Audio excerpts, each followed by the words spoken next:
let's get the commercial streams up and going. It is showtime. We're setting up for Linux Unplugged 527. Hello, YouTube and Twitch and Ustream and Twitter and all the other places out there that take streams. We've been going for a bit over here for the members and over at Jupiter.tube, and we're setting up for that audio stream too. That's right, jblive.fm. And I'm really looking forward to today's episode because Brentley has not only received his framework computer, but he's also taken it apart and put it back together again and been partying in Berlin, and we're going to hear all about it. So I think that's going to be a lot of fun. And then I'm starting a new project build, and we're going to just sort of debate all the nuances. Let's hash it out live on the air. Yeah, do a live hash out of the build. And we'll talk about that too. So we're getting set up. If you want to join us in our chat room, I'm going to open up the titles right now so you can bang suggest. Yeah, just practice. Get in a few practice titles to make it easy, simple. Build that muscle memory. Yep, and the deets are at jupiterbroadcasting.com/matrix. I don't think I started the show yet, but I'm going to do it right now if I haven't. If I already did, good. You know what I mean? Right. You just have to apologize to the bot because it does hold a grudge. Oh, yeah. It haunts me. I'm impressed how Gamma added that functionality in there. Yeah, I'm not quite sure really what the intention was, but I'd sure like to get in a good night's sleep. So we have the bot started now, so you can title bang away. Please bang suggest 3 words or so, just like Dan did there. The framework of a new build. What I want to find out is it a Brent-proof laptop? Does such a thing exist? You know, I thought I was the careful one, and now I'm really starting to question my existence. I think what's my funny, personality and my... if we were going to bet sats, would anybody have bet that Brent was going to be the first one to get a new laptop out of the 3 of us? Because yes, Wes needs a new machine, you know? Yeah, but Brent got a new job. True. Yeah, that is, but when we deployed the one, I don't think we saw it coming. Yeah, but to be fair, the one started failing way before I even started the crazy new job thing. You're good at some people they do the relationship jumping thing. Brent does the laptop jumping thing like a pro, and right as it's really given out, Brent jumps.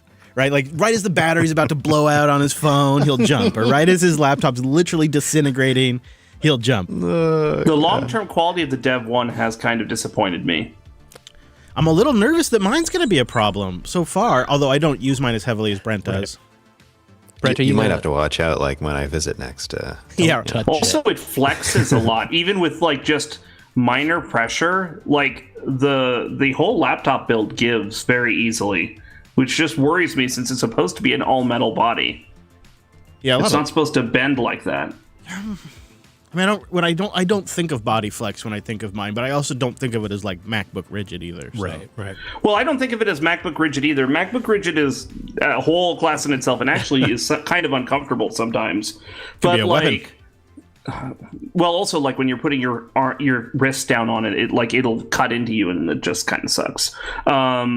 But the Dev 1, on top of I think I told you the last time we talked about the Dev 1 that the finish is actually rubs off when when I put my hand on it, and it just the graphite space grayish kind of color, when my hands run along the edges or whatever, the finish rubs off. Wow.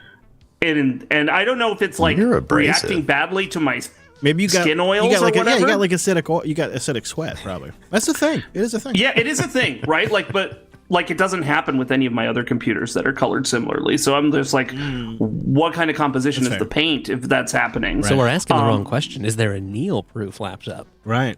Well, I mean, I beat my laptops up. I wonder if Neil had exposure to thousands of Dev 1s through this process, if eventually his body would absorb the magnesium and he would become kind of like Wolverine, but he'd have magnesium bones. I don't know if magnesium bones are good. Yeah, I don't think so. He'll start running Linux natively somewhere within the system. He might already. Let's be real. It's true. So we have a little bit of good news I thought maybe we could chat with on the live stream that didn't make it into the show, but I'm really happy to see we have a tentative rough launch date for Plasma 6 somewhere in the February 2024. Much excite. Yeah. Yeah, I mean, we'll get a probably specific date as things get closer. This is kind of a typical release window for them. And Nate, over on his Adventures in Linux and KDE blog at pointystick.com, has some nice Pointiest stick. Pointiestick.com. Okay, thank you. Has some nice roundups. Several porting tasks have been accomplished, such as replacing plasma core, sort filter models, all these little, little things that we don't really care about, but obviously have to get done. And then lots of nice big things that we do probably care about, like users are going to see, like new K-runner search results. I guess a new printers UI that's been rewritten in QML. The one that it seems like it's gotten the most discussion, but I think is just the least big deal ever, but it's like the one everybody's talking about around Plasma 6. They've changed the double-click default behavior. Oh, yeah. So it's no longer single-click. Everybody's talking about that, but it is what it is. Pretty excited to see it. I think it's, I don't know. I just, sooner than I expected. Yeah, same. Has anyone tried any of the, whatever? 6 rebuilds? builds? Yeah. No, I haven't. Neil, have you poked around at all? I poked around with it a little bit. I've had to make a very special VM to run it because I can't run it on any of my normal environments right now. Because we've got nightly builds in Fedora in a copper for all of the KDE6 stack. Oh, nice. So we're starting to integrate KDE frameworks into Fedora Rawhide for Fedora 40. And, It's happening. I mean, this kind of reminds me, I need to write the change proposal for Fedora 40 to KDE6. And now that, basically once Nate confirmed the date window, then I could figure out the next steps. And what's more exciting is it's not just Plasma itself that's going to be V6ified at the same time. It's the whole stack. It's frameworks. It's the desktop, and also all the KDE gear will be switched over to Qt 6 at the same time. That didn't happen when we moved to Plasma 5. We had applications straggling along for literally years on Qt 4 until either they were dropped or they were shifted over to Qt, or they were ported over to Qt 5. And so it's nice to see that we're gonna have the whole stack come together at once. Indeed. Do we know, Neil, which distros are, sounds like likely Fedora is going to be one of the early ones to, and maybe, do we know, is Kubuntu's release around this time going to go with Plasma 6? So I think it depends on, so for Kubuntu, things are a little bit more complicated, right? Because they have to deal with the fact that they're actually a soft fork of Debian. And so everything has to land in Debian first to some degree to be able to land in Kubuntu. Now that Debian is released for 12, that means that they are able to go ahead and start putting in new stuff into Debian SID, unstable, whatever you want to call it, right? Like the development tree. This is actually probably a really good time for that to happen because most people may not be aware of this. I know you, Chris, are, but most people may not be aware that actually Ubuntu forks from Debian SID, the experimental unstable tree, for every release of Ubuntu. And because of that, we will see that that the stuff will come in pretty quickly once it starts landing in Debian.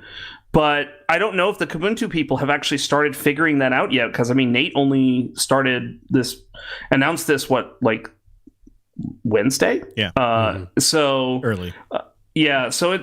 But I personally would expect that obviously KDE Neon's got already a KDE 6 build that they've got as a preview, but I expect that Kubuntu will hopefully do it. Okay. The complication though is that next year is Ubuntu LTS year. Right. So yeah, I think I asked because I think that is going to be an interesting aspect of this, is what distros stick with the 527 branch for a while and punt for a bit, and which ones roll out 6 as fast as possible. Well, OpenSUSE Leap will obviously be staying on 5 because to move to 6 would require essentially bumping the whole stack up, and that's probably inappropriate for Leap 15. I guess Nev is reporting there's a couple options there. Oh, yeah. Okay. Open Mandriva already has shipping previews, so does Cat. Yes, that's true. I mean, it seems like to me, Mandriva why wouldn't you just, if you're just doing it to check it out, wouldn't you just load up the Neon build for a bit? If you're just Not necessarily. because remember that because Neon is built on top of an Ubuntu LTS and an old one at that, which is it's not an old one. I think it's the most current one now, but it's basically an older stack. There are going to be some compromises and issues that are going to be specific to that because they can't upgrade everything in the distribution because that's not how Neon works. For example, in Fedora, as I go through and upgrade, even with Plasma 5, as I upgrade components, anything that Plasma depends on that needs an upgrade gets upgraded. And we deal with all the dependency stuff to make it so that everything remains consistent. Right. KDE Neon doesn't have that ability. And so you will find yourself in a very weird place sometimes with that.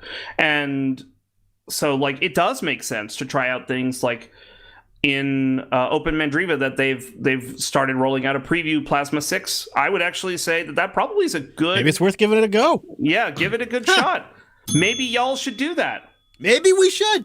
Maybe we should. Maybe we should. All right, go do it, Chris. All right, be back in a minute. All right, we're pivoting the show. But in all seriousness, it's going to be depending on how distros are capable of dealing with the transition. That makes sense. And for the Ubuntu family, it's going to be complicated because they don't know, like with an LTS year, the ugly question is, well, if they stick with Plasma 5, they're effectively sticking with an unsupported stack for another 5 years. But if they move to Plasma 6, they're sticking with a very fresh stack. Right. That hasn't really had a chance to that hasn't had a chance to, like, quote unquote mature for 5 years. Yeah. So they're in a no-win situation or ugly somewhat win situation. Depends on how they go. Desktop Linux, everybody. Stay tuned for our review. It is hammer time. Okay, I just want to give a shout out really to Collabra. This is a story that's hard to integrate into the show, but there's just consistent good work coming out of Collabra. And they have a blog post by Benjamin that talks about the work they did on adding AV1 stateless video decoder support to Linux. And AV1, I think, is a really important codec, so that's one reason why I wanted to talk about this. But the other reason is what it lays before us, friends, is the journey in years it takes them to kick this off. They first started working on some of this back in 2021. And they're likely to have all of their work land in future Linux kernels, maybe 6.6 or something like that. It's incredible. They start the work for years. They have to work with these hardware vendors. They have to obviously go through all these political processes. All that stuff happening in the background way before we even get to comment on it or think about it or let alone use it. And it doesn't seem like a common way of thinking. For these companies, like the long-term thinking at play here seems rare and rare. To have, a team of individuals work on 22 patches that enable AV1 hardware decoding on the Rock chips and the MediaTek SoCs, right? Like, not a lot of people that care about that. Not a lot of people that are willing to invest in a project that runs for several years and the work involved with that. I'm just really impressed. And like I say, there's not really like a sensible spot to put it in the show, but I just feel like as a community, I'm thinking we should send some, good vibes towards Collabra because they've been really doing a lot of great work for us. They're fantastic. Them and Codeweavers have been doing great work all over the place. Yeah. Codeweavers also just had a new release of Crossover. Right. And there's no easy way to stick to them, so I'm just forcing it. Yeah. I like Crossover. It's no longer a product I need. I used to buy it on the regular when I worked the corporate job and then for a while after. But yeah. Did I not write an intro for us? I think you just did it. Oh, I did. I just, it's an old one. So how bad is it if your SSH doesn't come up anymore? Oh, that's pretty bad. Do you have console access? Yeah. Keyboard. I've got physical access. The weird thing is that the built-in web interface for the control interface does launch, but as soon as I want to log in, I get a 503 server error.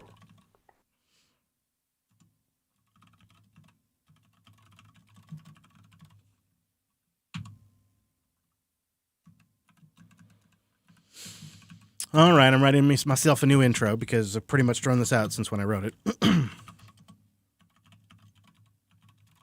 excited to find out what it is. I hope you're adding a little clickbait.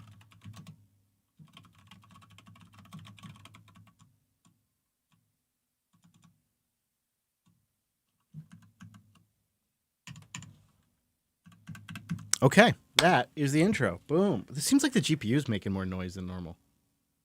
You hear that? Here, I'll turn off the...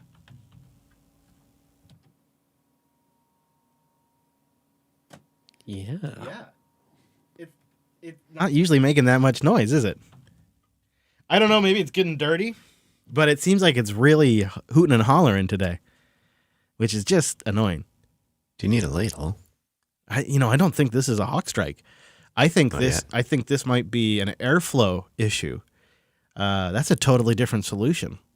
You didn't bring any can air with you. Do you? And then you just let the dust just kind of like disperse. Well, the real pro move is you put the vacuum on the arse end of the vent, and then you blow on the front end, and then that's the pro move. But You've done this before. I'm not saying that's what I'm going to do. Or if you got a compressed air, you take it out to the garage, open up the door right there, you blow it out, and then you take it back inside. That's another pro move, I suppose. Yeah, but as you move it from the studio to the garage, all the dangling parts and stuff it falls might apart. get It's not like anything's screwed down, so this is a disaster. Whew. Who has time to screw things down, I mean, it was a temporary build 7 years ago. We don't have time to screw things down. Yeah, and who can afford the screws? Nobody, because they don't include them anymore. Back in his day. Did I get us a pre-show? No, I didn't, because I thought we'd discuss the new stuff, but then I went through the new stuff and I was like, it's not really worth putting in the show. Oh lordy, my server has only DisplayPort connections. So boy. Oh man. All right. Only wow. When my system's in the RV hard crash, which thankfully doesn't happen a lot, but it's what happened once or twice. It's like it sucks because I got to take the booth apart. Like I got to open up the booth. I got to take the cushion off. Oh god. I should just have like a little HDMI cable like hanging out the booth or something. That'd be perfect. And a little USB cable. I should totally do that. Just have it dangle in there, just real freestyle. Yeah, totally. Hitting your legs while you're sitting in the booth. That'd be good. Remind you that it's not just a booth. Do we have any pre-show ideas? I've been really trying to have a pre-show because, we've skipped them so often now. I'm really trying not to. But I also want it to be on theme. That's what's made them so hard. Yeah, what does make them hard. We upped our pre-show requirements, I think. What are we going to do about this GPU? What can we... Can you hear it, Brent? Can you hear the GPU? No, my laptop's so loud. Okay. All right. Okay. It's distracting for me. That's the problem. It is distractimating. Would you describe it as like pink noise or brown noise? No, the problem is it changes. That is It's totally a whiny problem. noise. It's a whiny, changing. Yeah, it's an unpleasant sound. Yeah. What if instead I distract you with my chair sounds? Well, of course, it's not. Those aren't those. No? It's all right, dude. It's not nearly as distracting because I know you can't keep it up consistently.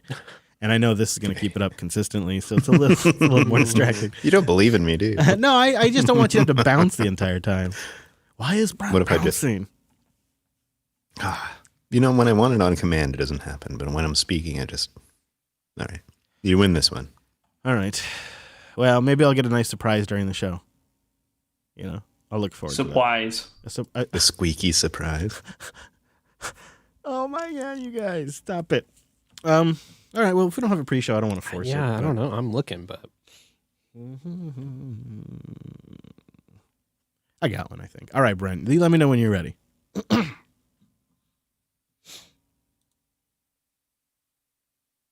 Well, we got to do the record thing and stuff first, right? That's what I mean. When you're ready to record. Oh, yeah. Oh, yeah. Okay. you I'm want ready. to do the show? Okay. I guess. Yep. All right, I'm ready. He seems like he's really going to throw the pre-show at me. I really just wanted... I think I'm ready for that. Oh, yeah. Yeah, I'm throwing the pre-show at you. I got that. You're getting it, aren't you? You're picking me up. I'm getting to know you. All right. Okay, here we go. 3, 2, 1, record. Hello, Drew. Hello, Drew. Drew. Drew. I want to apologize. The GPU fan in the Reaper machine seems to be a piece of shit. We're a hot mess audio-wise this week. Can I apologize too? I'm in a suboptimal location and things are, well, suboptimal. Yeah. And then next week I'm going to be traveling. Brent's going to be remote. No, he'll be at home, but he's going to have a... Oh, okay. All right. It's crazy. Let's all do our 4 count, everybody. 1, 2, 3, 4. 4. Well done. Well done. And let's get a little room cap since we all kind of have a noisy room. Starting in 3, 2.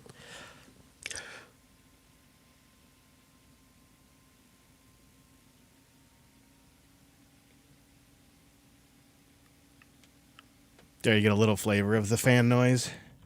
And There's gates a on. train on my side too. Okay, we can wait a second. Do you want to do another room cap, or you sure it's not the rave? Yeah, that's the song. Yeah, and it just has a wah in the song, you know, like a train song. Wah. Look at that train! It's so awesome. It's like when the Eagles fly by your place and they just They make seem to yeah. look at the right time. You know. Yeah, well, I did put the Eagle mic up there, parabolic Eagle mic. And we have an infestation. Okay, so I found a monitor, I found a power cable, but there's a problem with the power cable. I posted in Telegram. The cable is I'm 30 distracted by what's centimeters his long. face. Really. Is what? I've got a power cable that is 30 centimeters long. I need to find another power cable. How do you have only 30? Wow. What would you even use that for? I don't even know of any. I don't have anything that's Really short small enough. network closet. That's also a power cable. Oh, no, that's a display cable, right? Like, how do you? No, No, it's power. This is power cable, but because I've used it with the C13 to C14 extender, so then it works. But I can't find the extender. I'm running Why through do my you house have a finding 30 cables. centimeter power cable? That's my question. Hey, look, we don't shame cables on this show. No cable shame. Don't judge me, okay? It's not the size of the cable, it's the wattage it carries. Everybody knows. I don't think that's how that works for cables. Oh, okay. All right. Oh, we're recording. Sorry, Drew. How's your train? Is your train gone? Yeah. We're Okay, good. Yeah. all right. Thanks, guys.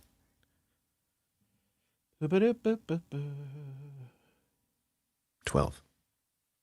I have to be honest, if we're placing bets, I don't think I would have bet that Brent was going to be the first of us to get a new laptop. No, I mean, you buy one approximately every other month, and I've been due for a new one for a while now. You really have. And I think you have been thinking about getting the framework since the very first model. Yeah, that's right. And they've just made it more and more attractive ever since. And here you are, Brent, out of the group. You've got your new machine. Are you on it right now? I am not. Yeah, I know. Oh, you could have, if you would have gotten that laptop set up for this show, I would have had to eat my words last week. That was my main goal today. I'm so sidetracked by a bunch of other lovely things, and I'm, quite disappointed by, proving you right.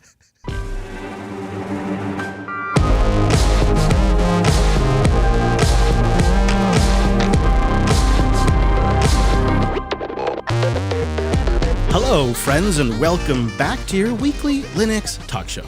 My name is Chris. My name is Wes. And my name is Brent. Hello, gentlemen. Well, coming up on the show today, indeed, Brent got his new framework laptop, and he's already taken it apart and put it back together again. So we'll see if it holds up to the Brent standard, and of course, we'll hear about his nerdy adventures in Berlin filled with Linux. And then we're kicking off a new build project here on the show, and because we are who we are, we're going to debate every little nuance of this thing because I want to get it just right.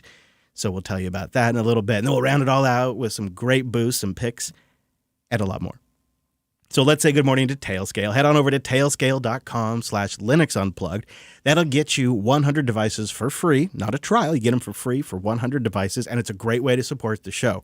You'll build out in minutes a mesh VPN protected by WireGuard. No inbound ports for you anymore, my friend. I self-host so much. You guys know it's ridiculous, and I don't have any inbound ports because I use Tailscale now. It's the best. And they got a suite of tools that make it even better. So go try it. You'll see what I'm talking about and why we rave about it. Tailscale.com/Linux Unplugged. Now, before we get into the show, we've got to bring in our virtual lug, time-appropriate greetings, Mumble Room. Hello, Chris. Hey, Wes. Hello. Hello, Brent. Hello, everyone. Hi. Nice to see you all in there. Howdy. Hey, Carl. Hey, Neil. Hello, Mini Mech. Hello, Bite-Bitten. Hello, Conan. I already said hi, Neil, but that's Conan. And, of course, Dan's in there as always. And up in the quiet listening, we got a small little group today. Sometimes we got a big group. But we have a small set of folks that joined us on Sunday. We do the show live at about noon Pacific, 3 p.m. Eastern over at jblive.tv. And even if one of us is in Berlin, it happens. So, That's right. Brent, how is it going over there? Are you doing all right? I see you're in the Nextcloud office again. I am. Yeah, I'm here thanks to Nextcloud again, of course. I guess we have a conference coming up next week on the 16th and 17th. You could join remote if you're interested there. I'm speaking at the conference and doing a bunch of cool things. So Hey. I would invite anyone who happens to be in Berlin, like just drop in. I'm there on the weekend, the 16th and 17th, but also there's like a developers sort of, I don't know, we're going to bring in the whole development team together, the whole community, and just hacking on a bunch of stuff. So if you're in Berlin during the week, which is not sort of officially the conference part, just also send me a message. I'd love to, like, I don't know, say hi at least. Just come join us. The other thing is you can join remotely, which is always an option. But I'm also here doing a bunch of JB meetups. Well, I say a bunch. One, it feels like a bunch because tons of amazing people showed up. And that happened, what are we, Sunday? That happened 2 days ago on Friday. And I think I made a mistake, guys, because I booked the meetup the day after I landed in Germany. I was wondering about that. The location or you mean like the meetup.com Itself. page? You're just talking about the like travel for crazy amounts of time and then do a meetup the next day. Somehow I thought that was going to be okay. But, we invited folks to show up at around 6 o'clock here at the Nextcloud office. And around 6:20, I was feeling like I could fall asleep. And thankfully, there's some great people and the conversations kept me awake. And we had some definite excitement, which we'll get into in a little bit. But yeah, it was just an amazing time. And Berlin is Berlin. I'm having a great time. Well, that's always nice to hear. And you're still showing up for the show. Look at that. Yeah. Even though there's a rave Can't going get on rid of me that downstairs. easy. Nor would we want to. So I want to hear the story because I know you got there. I know it's been a very Nix OS heavy visit, and I know it's ultimately ended in you tearing apart your framework and putting it back together again. I love that, we clatter on so much about Nick's here, and then, he goes a world away, and he still can't escape it. It turns out, it's just everywhere. Once you learn about Nix, it's with you forever. And the people that use it, they're everywhere. I figured maybe I should give a little bit of context on why I thought I needed a new laptop. Nextcloud was kind enough to offer me one when I first started, and I was like, no. I got this Dev one. I love this machine, and it's doing great for me. It's performant enough. I think it's a great travel laptop. Chris, you like this thing too. I think long-term review is just you're loving the thing. So, but like, it just started giving me problems. Not anywhere except for just the hinges. And I, up to this point, have prided myself on, having my laptops for many, many years, as you know, those ThinkPads that I probably kept for way too long. And the hinges just kept getting looser and looser, and I attempted to fix them myself, which, again, I've fixed plenty of hinges in the past of all sorts of different types of laptops, and I just never quite was able to get to it without feeling like I was going to damage the thing. So I felt like doing some traveling, I probably should have a backup laptop at the very least, and one I can call my main traveling laptop that's reliable, and before I, fix the Dev one. So Nextcloud was kind enough to somehow be okay with me getting a framework. They do Tuxedo computers here for the most part, which I've heard really, really great things about. I haven't actually had a new one in my hands. I did see an old one and it looked in great condition. So I'll try to get my hands on one of those. But the framework was something they were willing to give a shot. So I had it shipped to a friend here, actually a listener who you will know well. There's a wonderful clip coming up in the show, but it's just was sort of a super last minute thing. So,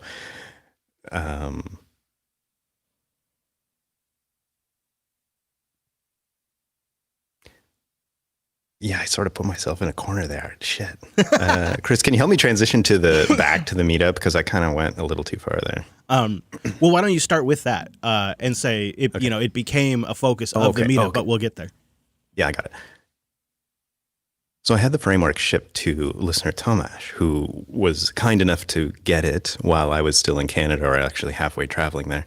And but he brought it to the meetup, and that was really the first time I got to see it. But before I even got to see it, I got to see a bunch of new and old friends. And so as usual, there were some stories to tell. Okay, as you could probably hear, we're here at the meetup here at Nextcloud. You two gentlemen, though, I met before the meetup because I was in the grocery store and I saw a Linux Action Show shirt, and I thought, that's probably a person who's coming to the meetup. Tell us who you are and where you got this shirt. I'm Thor. I've been a long-time listener, and I bought the shirt probably when it was, on the show or whatever, years and years and years ago. Not exactly sure how long I've been listening, probably like 12 years, maybe more. I don't know. Yeah, several years. And you joined him as well. We met in the grocery store. Where did you travel from? I traveled from the south of Berlin. And yeah, I'm actually really new to the podcast. I got through the podcast through Tor. And he came here to visit me, to come to the podcast. And so I had to listen to the podcast, and it was like, yay, this is a really cool podcast. I want to join. Oh, that's very sweet. And you traveled here, so tell us where you came from. Norway. I live in Oslo right now, yeah. So, how long was the journey? A little bit longer than initially anticipated. The train station was entirely stopped in Oslo, so I had to take a taxi through a lot of traffic and stuff, but I just luckily made my plane, and the plane ride was like an hour and 40 minutes or whatever, and then, yeah, it was nice. Amazing. And is this your first meetup? No, I was actually, I met up with the self-hosted show in London, because that was also a relatively short flight. So being your first meetup, what's it like? How does it feel? You feel at home? You finding your kind of people here? Yes, I actually really enjoyed it. It's not my first meetup in total. The first meetup I attended was a talk, and afterwards everyone was awkward and everyone left, and it's not like that here. It's like we arrived here, everyone was right away up to talking to each other. We all had the same idea of how things should work, and especially with a new laptop thing, everyone was like, yeah, we want to dig into this. He mentioned new laptop. I may have gotten myself a laptop that we played with here. This is your second meetup. I imagine you'll come back. That's the plan, as long as time and money afford it. So, yeah. I mean, if you guys want to do a meetup in Norway, that'd be really cool, too. It'd be a whole lot easier for me to travel. Well, now you're tempting me. I think we'll do that next. Thank you, gentlemen, for being here. Not a problem. Thanks. Thank you for having us. I'm getting a picture of a room full of geeks looking at this framework laptop now, right? Because, of course, it's going to be like one of the coolest rigs in the room. The thing is, they were literally, during that clip, looking at it without me. Like, they just kind of I unboxed it, this big thing, which was really, really fun. Actually, I've never had such a fun unboxing. My cats are not that fun, And then I just, got talking with people and got busy. So it just sat there. But it was amazing because out of the corner of my eye, I could see, one person would sit down, take a look at it, kind of check it out. At that time, it was in pieces. And then that person would get up and another person would sit down and come and play with all the pieces. It was really, really fun, actually. I didn't know it was going to be kind of a central part of the meetup. And a conversation piece, I can imagine. Yeah, I thought, I'm sort of coming late to the party with the frameworks. A lot of our listeners have them and have enjoyed them. And so I thought it was going to be old news, but it turns out, nope, show and tell time. So that was really fun. I mean, new hardware is new hardware, right? Yeah. That shit's and it fun. is a new model. It is an update, and it's the 13-inch version too, not to spoil it. But so it's, that's also very interesting. Yeah, I did give listener Thor the award of being the very first JB listener that I spot out in the wild. It may have been, a block away from the Nextcloud office where the meetup was being held, but to see a Linux Action Show shirt out in the wild was like, I don't know, a real Pretty proud great. moment for me. So Not yeah, only that was is it- really great. Not only is that a great thing, just I know that person's they're on my team, but also those shirts, we sold those a long time ago. So you got to respect somebody who can keep a shirt in condition like that, because not me. I mean, unless I don't wear them. If I don't wear them, then they're fine. But if I put them on, I inevitably wreck them. They must use a clothesline or something. Maybe that's what it is. I imagine Thor's shirt was in like great condition. I mean, like looked like it had just been purchased condition. So kudos. maybe he there. keeps it behind glass and break glass in case of meetup. The nice thing is I got to see familiar faces as well. Listener Kenji, who I've seen on every trip to Berlin and taught me a bunch of stuff at the NixOS meetups at Seabase. He just kept teaching me new things about Berlin, Germany, and NixOS and more. And so I figured I'd share that with you guys too. Well, Kenji, you've been to, I think, many of our meetups now, and you introduced me to Seabase the very first time, or at least gave me the tour, and when I've been back, you've always been there. So I've learned a ton from you, so thank you for being here again. Yeah, I'm glad I couldn't be here again and that you are hosting this again. It's always a very good group here and a very awesome energy. Yeah, I agree completely. I mean, it's not my doing, it's all of you just combining into a beautiful energy, I think. You're too kind. But you're a little bit of an expert in NixOS, which is what I learned from you last time I was here in town. But this time I just learned that, given I have a new framework that I just unboxed here at the meetup, you know a little bit about the framework as well. Do you think I made the right decision? I hope so. I personally had a good experience with my framework. I have it for almost a year now, also the 12th generation. Actually, my graphics chip was defective, and it got significantly worse over the first 2 months of usage. I contacted support. They sent a replacement motherboard, and I replaced it. It was with their instructions. It was about 20 minutes, and everything was fine after that. I am super happy with it, and I'm very confident now. Like in the beginning, I didn't know how well it would support maybe replacement parts in the future, but no matter where I go, I see framework laptops everywhere. So by now, I'm very confident that I will be able to get replacement parts also in the future, which makes me happy. Because I think I made the right choice, and I think you probably made the right choice too. Yeah. Well, that's good to hear. You also, last I heard your name, you were at CC Camp, which is like, well, I don't quite know what it is, but it seems really interesting. Can you give us a hint of what it is and what it was like to actually attend? Yeah, so it's the Chaos Communication Camp. It's every 4 years. This time it was in Mildenberg. It was also there last time. It's an old fabric of bricks. But now it's an open space where people can hang out. It's a camping ground now. So there were 6,500 people. And there are converted Dixie toilets that have inside NICs and switches and energy, and you can just hook up to them. It's a very playful event. Like everybody there is interested and interesting. You can walk past everybody and ask what they are doing. They're happy to share with you. They're happy to help you. They're happy to just show you a hint of their world. And everything is sparkly. Everything is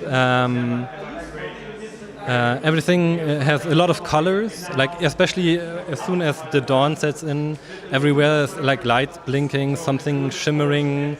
There's a fairy forest where like the lights just like slowly wade through the forest.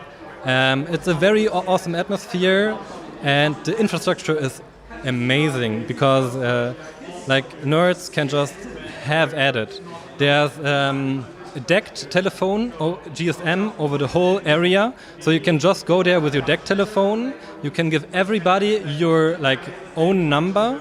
You can buy a SIM card from them, so you can just put it into your normal SIM phone. You can get an eSIM, so you just have a separate telephone number just for the camp that you can give to everybody.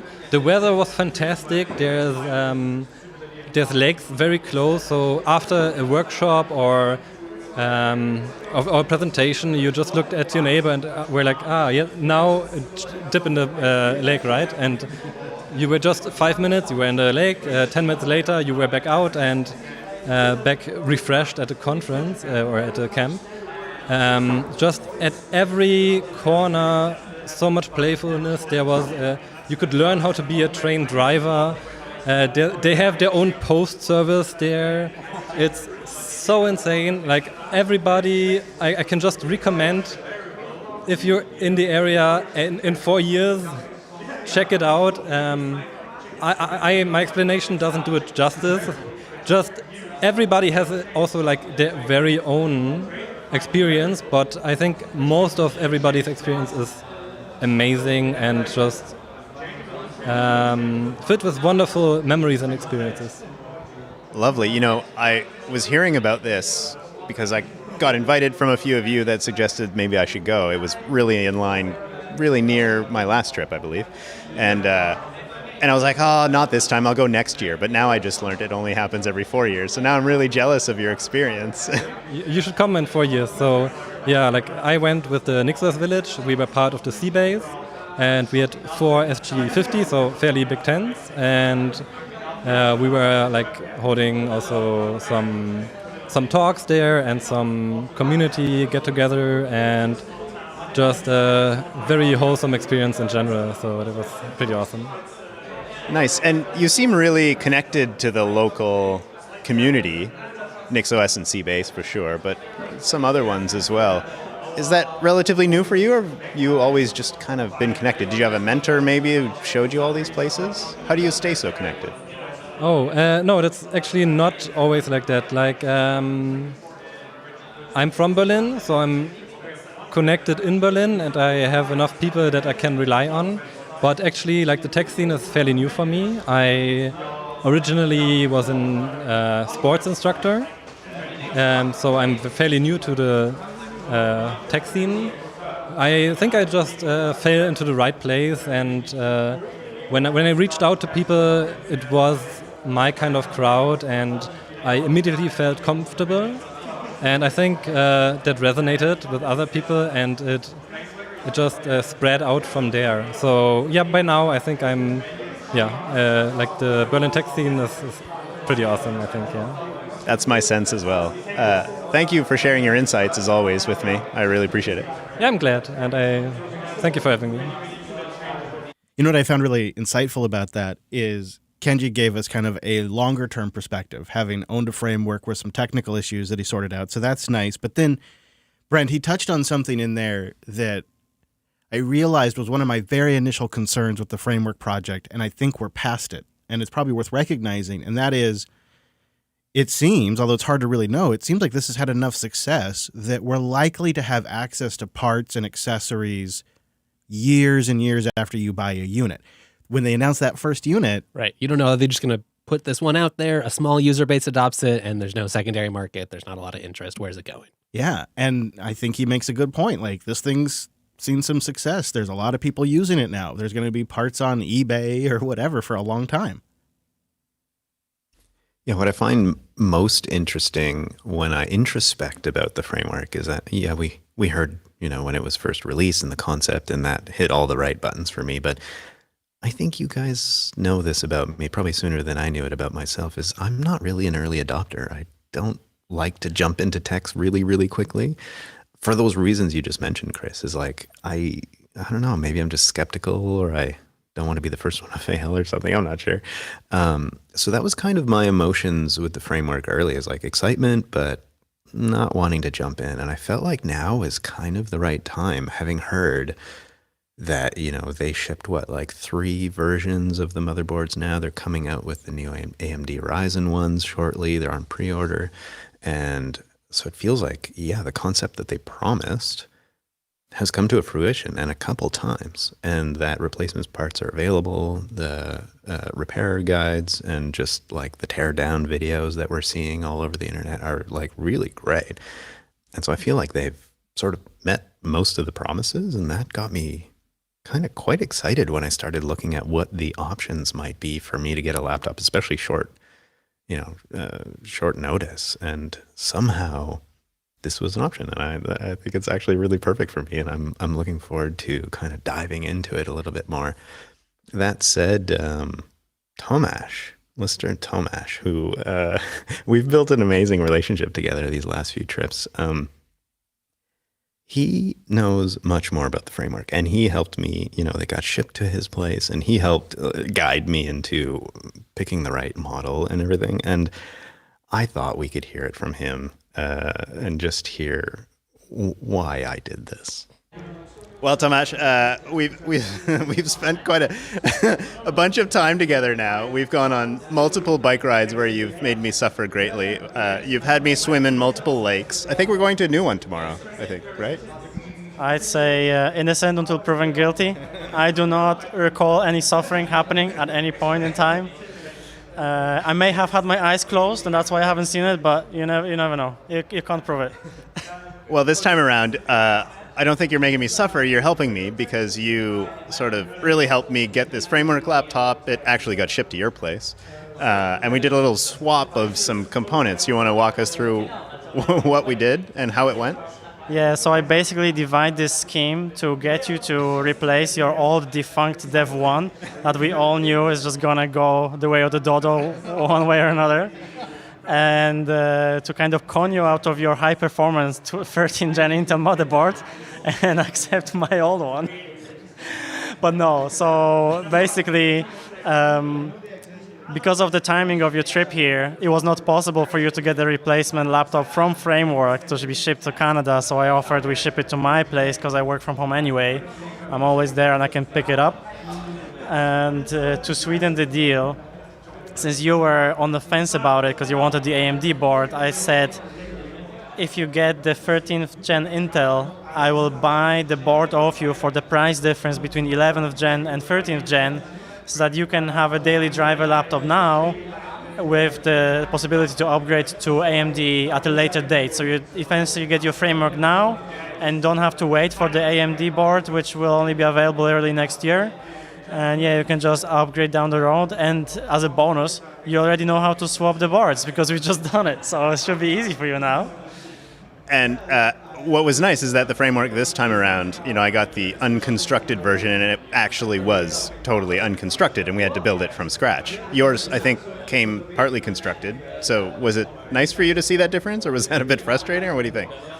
No, it was interesting. I'm quite happy that they are modularizing it to the point where they can, just send you the parts, the replacement parts, as they come if you just order the parts on their own. This means they're making the processes more efficient, and hopefully it means they are not basically doing the building and unbuilding and then shipping you a built product anyway. So from what I understand is the initial batch, because I ordered mine as soon as they became available in Germany, because I was waiting for that. Back then they did not have a good process for testing all of the components without actually having them build the full laptop. So they will build the full laptop anyway, at which point they might just leave it like this. Since I ordered a DIY model that didn't come with RAM and SSD, they just plopped that out from the test rig, close it up. So yeah, mine came basically in one piece, just with the missing two components. But yours, you had a separate bezel box, you had a separate top lid with the keyboard of your choice, because you had a different language keyboard from mine. And yeah, it was nice that they're streamlining it, and hopefully this means that going forward they'll have even more flexibility in what they ship and like configurability. Because the one thing that, for example, you cannot configure right now is you cannot opt for a glossy screen. It's all matte screens now if you go DIY. And I think it's the same with the hinge, because they have two hinge models. As far as I'm aware, every new framework is shipped now with the heavier hinge.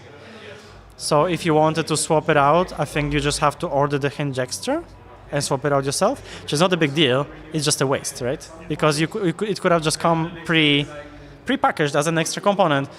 But it's just nice to see that they've gone from, they basically have to ship you the whole thing because they're just, a startup that only just started operation and they just have one process for everything, to now they're hopefully flexible enough where they can give you the customizable experience that they want to, or they wanted to from the beginning but weren't able to, right? And you've had your framework, I think, for quite a while now, I think. Has it been? Yeah, it's actually not as long as I thought. It's only a bit over a year, because the frameworks on the US market were available for almost 2 years, but they only came to Europe a little bit while later. So it's actually quite funny, because at the time when I ordered mine, shortly after the 12th gen came out, and I was wondering if I've made a mistake ordering too soon, but then actually no, it's a framework. I can upgrade at any point, and they promised that motherboard upgrades will be available, and they delivered. Like, already a year after I bought mine, and I could have upgraded to the 12th gen, 13th gen, soon AMD. So I don't know. I just like the thing, and I am very, let's say, ecology conscious, and I just like the fact that nothing goes to waste, right? I don't need to buy a new chassis, keyboard, and a screen for a perfectly good laptop if all I want is a bit of a performance boost over time for a slightly aging motherboard, right? You just keep using the same stuff. It's like we've discovered this new thing that existed in desktops for decades, and all of a sudden, like, wait, what if all electronics can be modular? Like, wow, what an idea, right? I'm curious, in that year that you've had yours, about has it been meeting your expectations on like quality of construction? Because being modular is one thing, but will it last? I'm like, what, half a day, not even. I'm a few hours into having one, so I can't speak to that, but do you think you could? Yeah, so bear in mind, this is not my work laptop, right? I actually spend more time on my work laptop than on my personal laptop. This is a laptop that I do some coding, home labbing, blogging, and like light entertainment stuff on. I use it daily. I basically use it every single day, but not as the main device. And I don't know. So far, it hasn't let me down on anything. I do not travel extensively, and I do work from home. I am usually homebound, so the battery limitations that for some people are a bigger pain point don't really affect me. And I think this is the most common question I had today as we were rebuilding and switching the stuff. It's like, oh, how's the battery? Everyone says the battery is not so great. Yeah, it's not market leading, but that's not why I got the framework. The chassis, the aluminum chassis is great. I was actually super surprised that apparently a bunch of people really hated how the original framework top lid is very soft and flexible. I didn't think so. I didn't realize that's a problem for anybody, but Framework has actually released a stiffer lid. So your lid, I think, is already the stiffer lid. It just has a little bit more material, like aluminum. I don't know. Maybe call me wearing rose-tinted glasses, because I just like the concept. But everything works.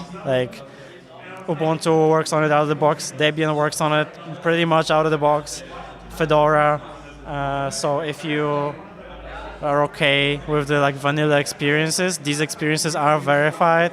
And for anything else that's lacking, the Framework forum is really good, and the developers themselves chime in and help out. So as far as daily driving Linux on it, I've not had any problems with hardware incompatibility. I don't know. Do you have any more specific questions about use cases? I have one question. Now that you have the new motherboard, does it feel nice, considering you have your old chassis and a new motherboard? Well, the first thing I noticed was that my estimated battery life was longer. But I don't know how much I can trust the GNOME battery estimator or whatever. It's probably all bogus. It all is gonna come out in washing. It's definitely nice going from 8 threads to 16 threads. We gotta see. We gotta see. Right? The only thing I'm noticing right now is the temperature measurements are not really showing up for all the cores, but I think this has something to do with the way they do the temperature measurements for different core complexes, because they have this like big little E-cores, P-cores thing, so maybe that has something to do with it. I only just swapped the motherboard in, so I don't know. I gotta read about it. Well, maybe we'll check back in a month, see how it goes, and I'll have a longer review then too. So, well, thank you for your insights and telling me how not to build it when I was making mistakes and such. I really appreciate that. I was just trying to save you and your machine. Well, you succeeded, so thank you. You're welcome. Thanks for the chat. It's fantastic to get his experience. I mean, how often when we're talking about a new piece of hardware do we get to talk about it in the context of first impressions and long-term impressions at the same time? And the meetup made that possible. It's just really cool to get both. And of course, I know, Brent, as we go on, you're going to be keeping us up to date on how it is or isn't doing. What is what is your time with it now? 3 days or so? Do you have any new impressions you want to leave us with? Yeah, have you actually gotten to use it? Have you got a sense of the performance or the fan noise and that type of stuff? Okay, the first thing I noticed was fan noise because, Chris, you and I, we're sensitive, I will say it's been silent for the most part. Like I haven't really pushed the thing. It's been mostly in my bag. So I will say, like, active time on it, I've got probably an hour. So, super insanely early days. But in that time, you get a feel for the keyboard, you get a feel for the build quality, you get a feel for the fans, of course, and the monitor as well, things like that. And I will say, I'm kind of really loving it. Oh, and good. I have it here side by side beside the Dev 1, which I just admitted that I also loved. But I'm tempted to say the framework might just be winning me over. It's a slightly different form factor, as I mentioned. It's 13-inch, and the monitor itself is a different ratio than I'm used to. It's like a 4:3, I believe. And I think I would like that, actually. I think I would really like that. Yeah, I pictured this as a travel laptop, and actually it's really perfect for that. The keyboard as well has been really nice. I didn't, keyboards are a personal thing, but it can be tricky I just on have zero laptops, complaints about it. especially. Mm-hmm. I will say the trackpad compared to the Dev 1 trackpad feels like it's brand new, but it feels like it's resisting my movements a little bit more. I don't know if it's a friction thing or what. Maybe you'll wear it down.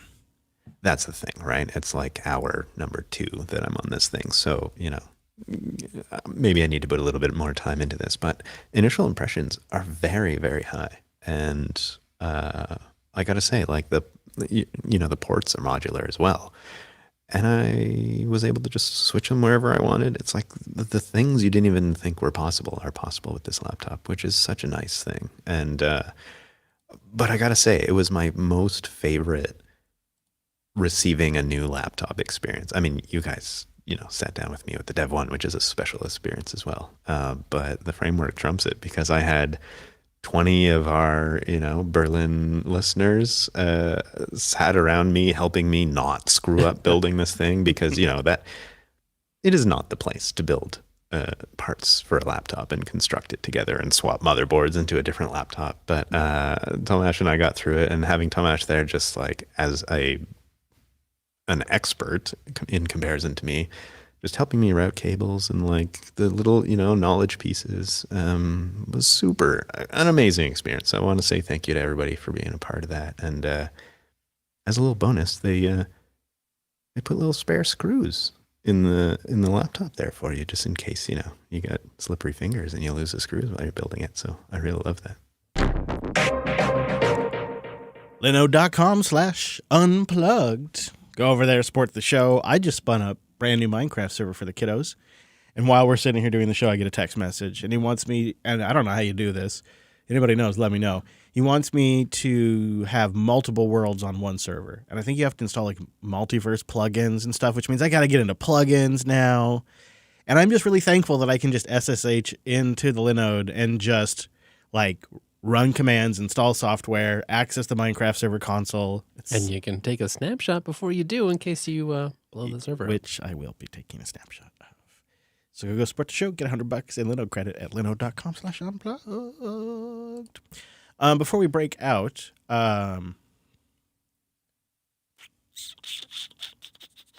Yeah, we're at 40 minutes, just about. yeah, some of that's a little bit ahead, but Yeah, sure. I was going to mention, we didn't mention the price. So if maybe when we're wrapping up, do you know the price that you paid? Because when we're wrapping up, I might ask. It's in euros. Oh, okay. Euros. All right. I did a config one. I could talk about my config just as we're wrapping up the show. Okay. All right. So we'll come back with some Linode merch. Wes, will you set me up to plug, or not Linode merch? Will you set me up to mention the new Linux Fest merch? And then we'll get into the Note Station. Also, by the way, sorry, before you transition talking about the framework prices, they found a whole bunch of first-gen framework boards at a warehouse that they emptied. And so now there's a whole bunch of refurbished frameworks that are available for sale. Great. That makes it super affordable. Like you can buy one for I didn't see that. $500. Have that at home, Labbers. Go for it. I wouldn't have got ripped off in this 12-match scheme. All right, here we go. In 3. Well, we've got some exciting news about Linux Fest Northwest. That conference we're very excited about and is quickly approaching. It is, and there is official swag. We'll have a link in the show notes for the Linux Fest Northwest 2023 hoodie, and it's a little bit of a fundraiser kind of a thing. So you could actually just donate without getting the hoodie, but what I like about it is you have options to get it on site if you want instead of getting it shipped. That's kind of nice. If you're going to be there, pick it up. And the fundraiser will run from, well, it's going right now until September 20th, and you can get a hoodie, or there's a shirt, I believe, a t-shirt. You can get both, or you can just send a little bit of cash towards Linux Fest Northwest to help them. Might be one you want, you know? This could be the first Linux Fest of a whole new era. All right, let me pitch you guys an idea. Okay, so listener Mike and I have been kind of, we call him Olympia Mike here on the show. We kind of been kicking around each other some inspired ideas, I guess you could say. Like he came up with something, I came up with something, and we kind of been kicking it back and forth. And the concept is a minimum viable garage PC or like a notes machine, something that you can get dirty, something that's on all the time, or it's instantly available. Obviously, it should run Linux. It needs to be ideally something very cheap, or in my case, I want to use hardware I already have, whatever it might be. And listener Olympia Mike has a pretty nice setup, and he's been really I've been watching his Twitter feed as he's been talking about it, and he's really had me kind of thinking, I want to do the same thing in the Jupyter Studio. And so I asked him to kind of describe his inspiration for us. I'm a web developer with 3 young kids at home. I don't always get a chance to get into my office, and I don't really like doing a lot of coding sessions from my laptop. So I needed a workstation that I could just jam into the corner of my garage that was super cheap and low maintenance, and I wouldn't care really if something fell on it and broke it.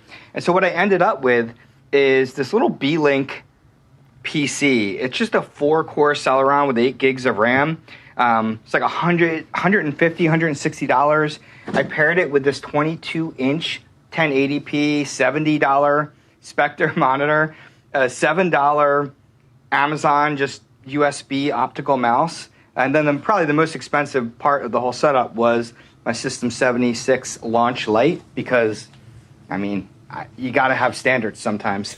I love this setup. It's fantastic. It's running NixOS, of course, and just running the Cinnamon desktop with all of my services, everything. I don't even have Flatpak enabled because I wanted to keep this setup as light as possible. I could switch to Sway if I wanted to go even lighter, but this setup works fantastic on just Cinnamon. So I can anytime just go into my garage, pop into my computer, and get some really serious coding done. It's been just a great workstation. I've had it going for months now. So thanks so much for the recommendation. I want to do the same, but for notes. So if I want to capture something or I'm working on something, I can just walk right to that machine. I can instantly start capturing. Go look something up or take it down before you forget. Yeah, almost like if you were to reduce it down to one thing, boot to Obsidian. I mean, obviously I want to use Linux, but I want to open this up to the audience, so we're going to discuss a few ideas, but this is an open build idea, and so please boost in or email in your thoughts. I'm of a couple of minds. I could see buying hardware, say if I wanted to spend money, and do this with an O-Droid, fairly, do SSD, almost no moving parts at all, if any. I could see repurposing an old Yoga ThinkPad that I have that's kind of old, but not doing much right now and runs Linux just fine. Right. And then I would have the keyboard and monitor all taken care of. Or I could see doing something a little more interesting, like maybe a thin client, or maybe something that network boots. And it's just kind of a dumb terminal on the garage machine, because the idea is something that's so stupid reliable and sometimes could go weeks or months of neglect. And then the moment you want it, it's available instantly and just works. Yeah, okay. So it's RDP'd into a VM running on some server that you back up. Maybe. Or maybe it's Pixie booted off of a machine and I've got like a base config on there and it just sort of builds when I've turned it on. But it'd have to be pretty quick. So I'm feeling like this is an Xbox. I was going to ask, are you even considering other options? You know, you could do a different immutable thing like a silver blue or... If somebody made a compelling case, I would consider it. But at least for, I don't know what else you're going to want on there. That was going to be a follow-up question. But at least for Obsidian, it seems like you'd have a wide range of options. All you really need to do is like boot, auto login, and like start an app. Yeah. Load Use Kinoite. Yeah, okay. Yeah. What would be the advantage there, do you think? So a couple of advantages. One, being able to, like, it, unlike the Nix setup, you would have the ability to server-side compose. Like you could put a central box somewhere and actually like compose. I like that. The updates chain and be able to replicate it to any machine you'd want, not just the one of them. Sure. And it would be instantaneously deployable. Kind of like what Universal Blue does, right? Like if you've seen what they've been doing, the UBlueIt project, you can do the same thing for your own setup. The other part of it is like the software management experience is fully integrated graphically. So if you have to do something, then you can apply upgrades and deal with all that stuff right from Plasma Discover. Is there a Raspberry Pi image of? Because I do have the Pi 400, which looking at hardware. I think we have an ARM image which could run on a Raspberry Pi 400. Probably, if it's not there, we could probably look into making one. So I'm thinking, like, if I was going to build this today, it doesn't need Plasma or Genome even, although you could do a stripped-down version of one of those. I mean, Kinoite's already a stripped-down KDE in the first place. Yeah, I could see maybe, a lean, mean Plasma isn't that bad. And then it would be available to do other stuff. And my conventional kind of workflow stuff would work there, I suppose. I kind of like that Mike was using Cinnamon. I could see that. I've used that on work machines in the past just for the very sort of easy, traditional, feels like it gets out of your way. XFCE could kind of claim the same. But then you're kind of an X. You're doing X11, which is fine. It's fine, but I mean, I don't know if I need to. So I will also note particularly that we do support ARM systems with Kinoite, and we provide an install ISO for that. And with Raspberry Pi 4 type systems, right, you can just boot the UEFI firmware to then boot the ISO and install it normally. So that also is a thing you can do. I think Minimac might have a desktop environment suggestion for you. Oh, really? I wonder what it could be. Minimac, did you have a suggestion? Oh, he's not going to say it. Oh. That could have worked so beautifully. Such a setup. I would have a suggestion, but I can't always tell it. But try it. Try it once. Enlightenment is just gorgeous. Wes, I want to hear what your thoughts are on this, because I know we've been kicking around this idea behind the scenes for a little bit. And if Wes Payne was tasked to build this note station today, what stack would he use? Because I look at this and I think I hear what Neil's saying. I like that argument a lot. I could see also doing, like I said, a thin client. That maybe that even connects back to a cloud instance, because then I could get to my notes anywhere in the world, Wes. Yeah, but don't you already have a sort of robust sync system? Yeah. I think that's where it comes down to that, where it gets a little harder, because it depends. Your options depend more on like what your existing infrastructure is, like how much are you willing or want to build out to support this new effort, and are you going to like move other things towards this model, or are you just trying to like, repurpose some old hardware you have and make it easy? You would ask. You would go like zoom out and be like, well, let's talk about the long-term strategy here.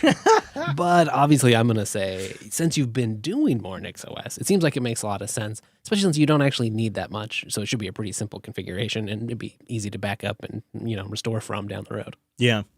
That's true, and it's pretty brittle. I mean, that's true, and it's pretty anti-brittle, so I'm not likely to break it. My only concern there is that it would get stagnant. If I didn't use it for a few weeks or months at a time, and then I sat down, it's fine that I guess it is, but it'd be nice if it was sort of a self-updating. Maybe I could do an auto-update, auto-reboot. Be nice. It also depends how are you planning to install Obsidian. Have we talked about that? No, I haven't thought about that. What are your thoughts? Is it going to be Flatpak or some other containerized format or directly on it? Because then that might affect your, what do you really need in the basic system? I mean, I'm surprised you're not already in the flake sales pitch right now, to tell you the truth. Surprised we're not already talking about flakes in this conversation. He's building to that, Chris. I know. I could feel it. I could feel the flakes. I hadn't really gotten that far yet because I hadn't really picked the base desktop software stack. But it would be ideal to have it all just installed at once. Well, I don't know what the options are because I use LogSeq and I'm not currently an Obsidian user, so I don't know what all options are available to I'm sure it's packaged, yeah. I don't know either, actually, because I've only heard of Obsidian and I don't really know too much about it myself. So I know that Obsidian exists as a Flatpak, and that's about it. And I don't know much more than that. Yeah, that's generally how I use it, as a Flatpak. Okay, yeah. I mean, it seems like then if you have a Flatpak, what are you worried about getting stale on the base OS? Like, you probably don't, as long as you can have it upgraded and still have Flatpak in the runtime. I suppose it wouldn't matter. Yeah, and you can configure, at least with Kinoite, I think you can configure Discover to just auto apply updates for you on a regular basis.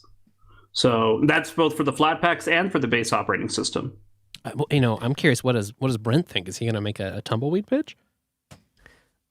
No, actually, I was going to go the complete opposite direction and ask Chris.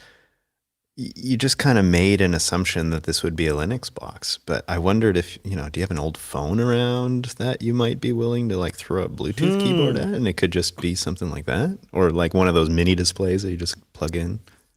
Well, I hadn't, or a tablet, I suppose. Yeah, maybe. On like the real crazy fringe, I was thinking Steam Deck on a dock.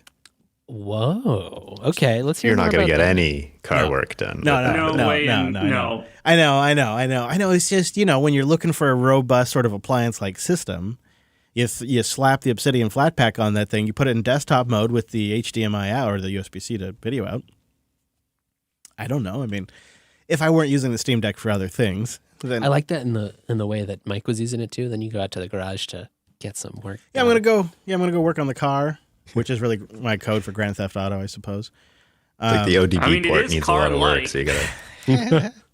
So I was picturing, to be honest with you, either an Odroid, really realistically, but it just doesn't. I don't know.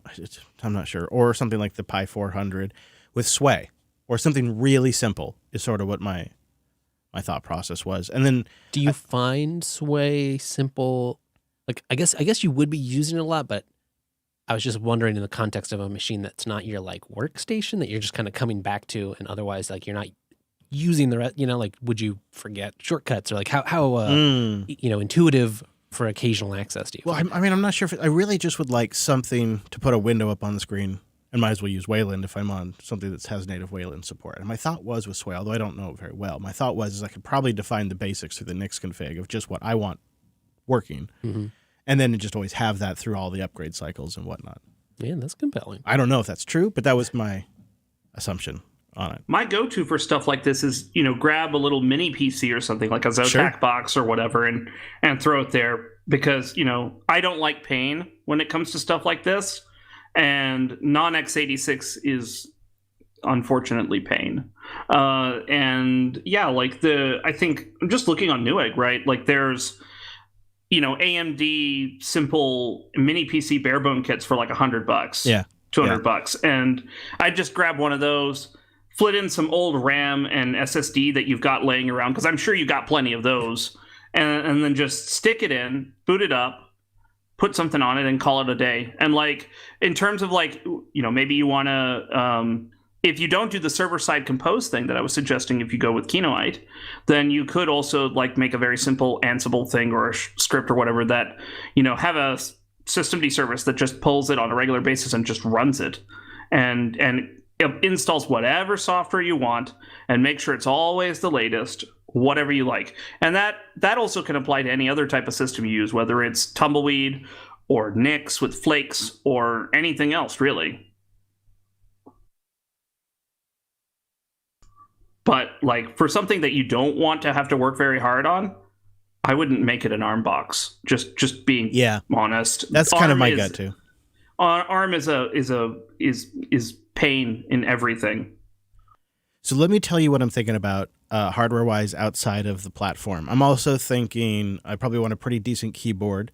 I'd like it to be Ethernet connected if possible and not use Wi-Fi because the garage has decent Wi-Fi actually, but it's one more way to keep it simple, right? Yeah. Just less things to fail. Always working. So ultimately... it does give you more Pixie Boot options. And wired networking means that Bluetooth is probably going to be more reliable for peripherals. Sure, yeah.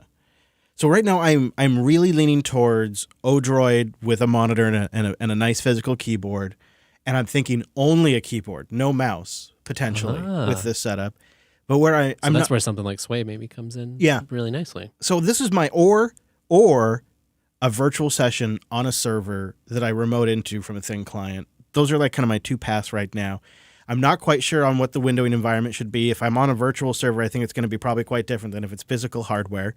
So I'd love to get feedback from the audience, either through Boost or through email, to kind of give me their idea of what they'd built or if they've... I might as well wait for that plane now that I've stopped. Must be nice outside. Is it? Yeah. Oh, yeah. Yesterday it was beautiful, too. Yeah. I look forward to going outside. What was they saying now? I don't remember now. You were dreaming of a forest walk.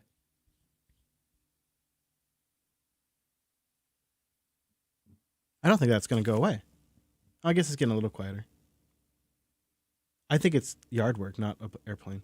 Oh, no, it's definitely an airplane. Oh, yeah, because now he's doing like crazy loop-de-loops. Sorry, Drew. Well, I'll just pick it up without it. We'll just cut it so loud, though, when I actually talk and the gate opens. See, if I turn off my... Yeah, it's a little bit. All right, gate on. But I feel like I'm at a crossroads, and this is where I need the audience's feedback. linuxunplug.com/contact, or please do boost in. If I go the virtual route, that sort of limits my choices in the desktop environment and how that's going to be constructed. If I go the physical route, it sort of limits the robustness and access to it. So I'm looking for insights from other people that have built like a garage PC or a dedicated note station, or if you've dreamed of a build like this, let me know your stack. Because what I want to do is kind of collect that over this week and then kind of come up with a definitive build, potentially in next week's episode or something like that. So we'll probably have a pretty quick feedback loop on this. So let us know. Collide.com/ I think, is it unplugged, Wes? Because the other one's Linux Unplugged, and then we've got two unplugged. So I think it's unplugged. And you know what Collide is? Collide's a system to prevent you from having users get access to the apps before they've been like checked out, right? So it does like a check, make sure they pass your audit, make sure they haven't had phish credentials, that kind of thing. And then if they do, it'll just work with them like via Slack or something. Collide.com/unplugged.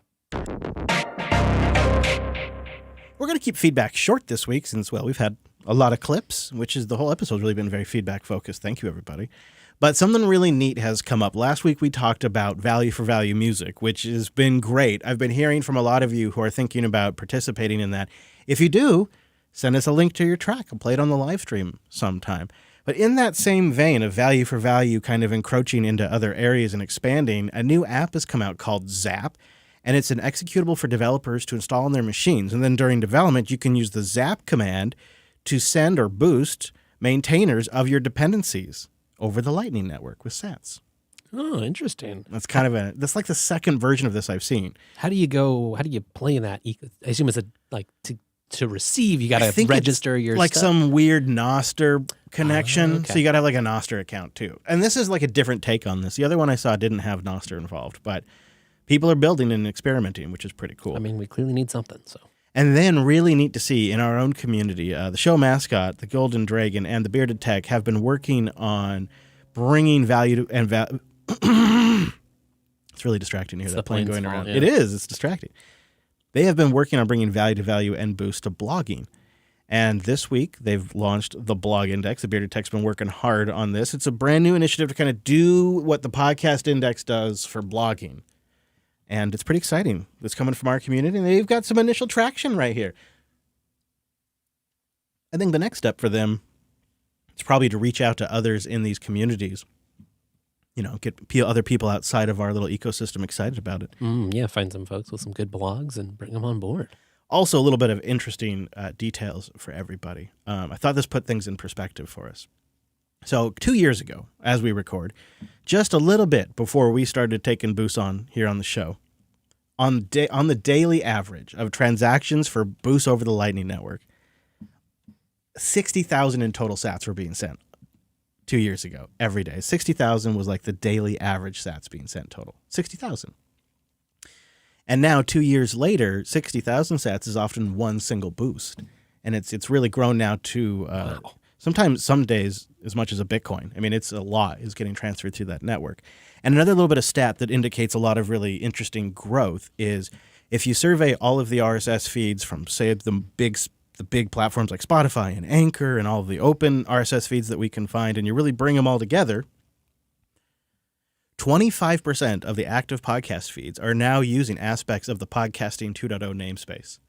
25% is legitimate, real adoption of these namespaces. It's really cool to see that. Right. That's the kind of stuff where, I mean, it's a good way to lobby that it makes sense for a lot of clients to have support for them, right? Like if they're out there in the feeds, start using them.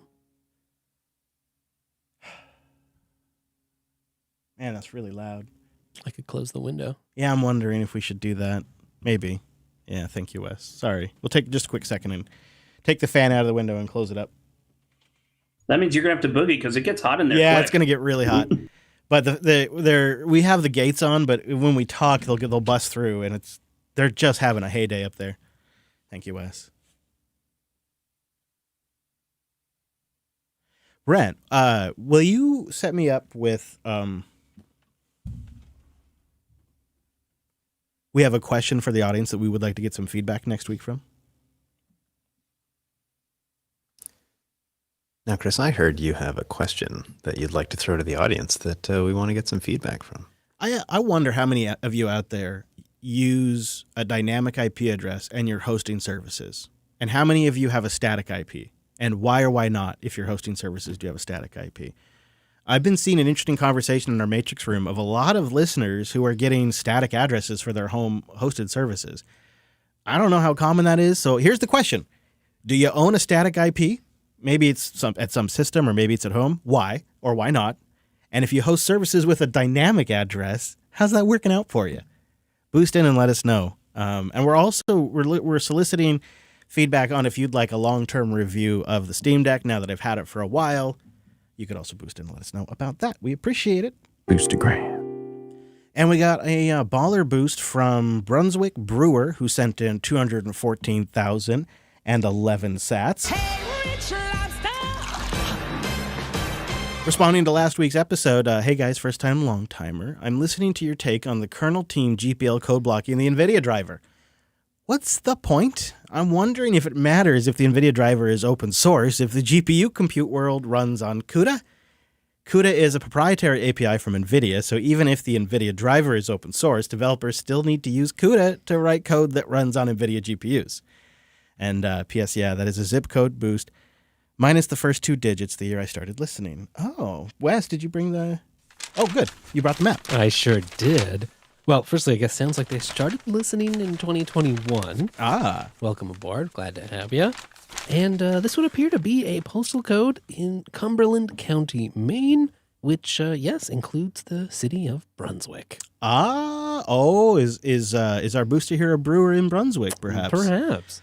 Oh, well, I'd like to find out. We have to go to... Obviously, I got to go. Yeah, let us know what you're brewing there. Well, hello, Brunswick, Maine. Thanks for boosting in. And...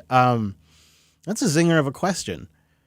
What is your take, Wes? Does it matter if the... Yeah, I think it does matter, right? It matters if the NVIDIA driver is still open source, even if everybody's in the industrial world's using CUDA. It still matters, right? Yeah, I mean, it feels like it's a step in the right direction. It's not the full thing. It's not going to, solve all of our problems. But if it goes well, perhaps it'll be a better state than we are now, where we keep having to talk about the drama over... the NVIDIA kernel module in the kernel community, or all the steps you got to do to just get that working properly. If we can improve even that, this still seems like a win. Here's how I think about it, Brewer. It's like if if the NVIDIA driver is open source, it is just that much easier to get the base Linux system up and fully functional. And then if you have to install proprietary crap on top of that, so be it. But you didn't spend an hour or 45 minutes or whatever it might be, 10 minutes, getting the NVIDIA driver functional on your Linux box before you could use it for what you bought it for. So and I think it's not a still dice useful. roll anymore to upgrade. Yeah, that's a good point, Right. too. That's a good point. You want to take that one? Twin number 2 boosts in with 55,555 sets. Is this you, Brent? Is this my brother? I don't know what's going on here. Hey, Chris, Wes, and Brent. You've been following the development of Bcache FS for some time. What are your thoughts on the recent pushback from Linus? And they go on, you guys big because somehow you finally got me to try out NixOS, and, well, I love it. Of course. Thinking seriously about using it at work now. Oh, that is the serious. That is like the getting married step right there. That's moving in.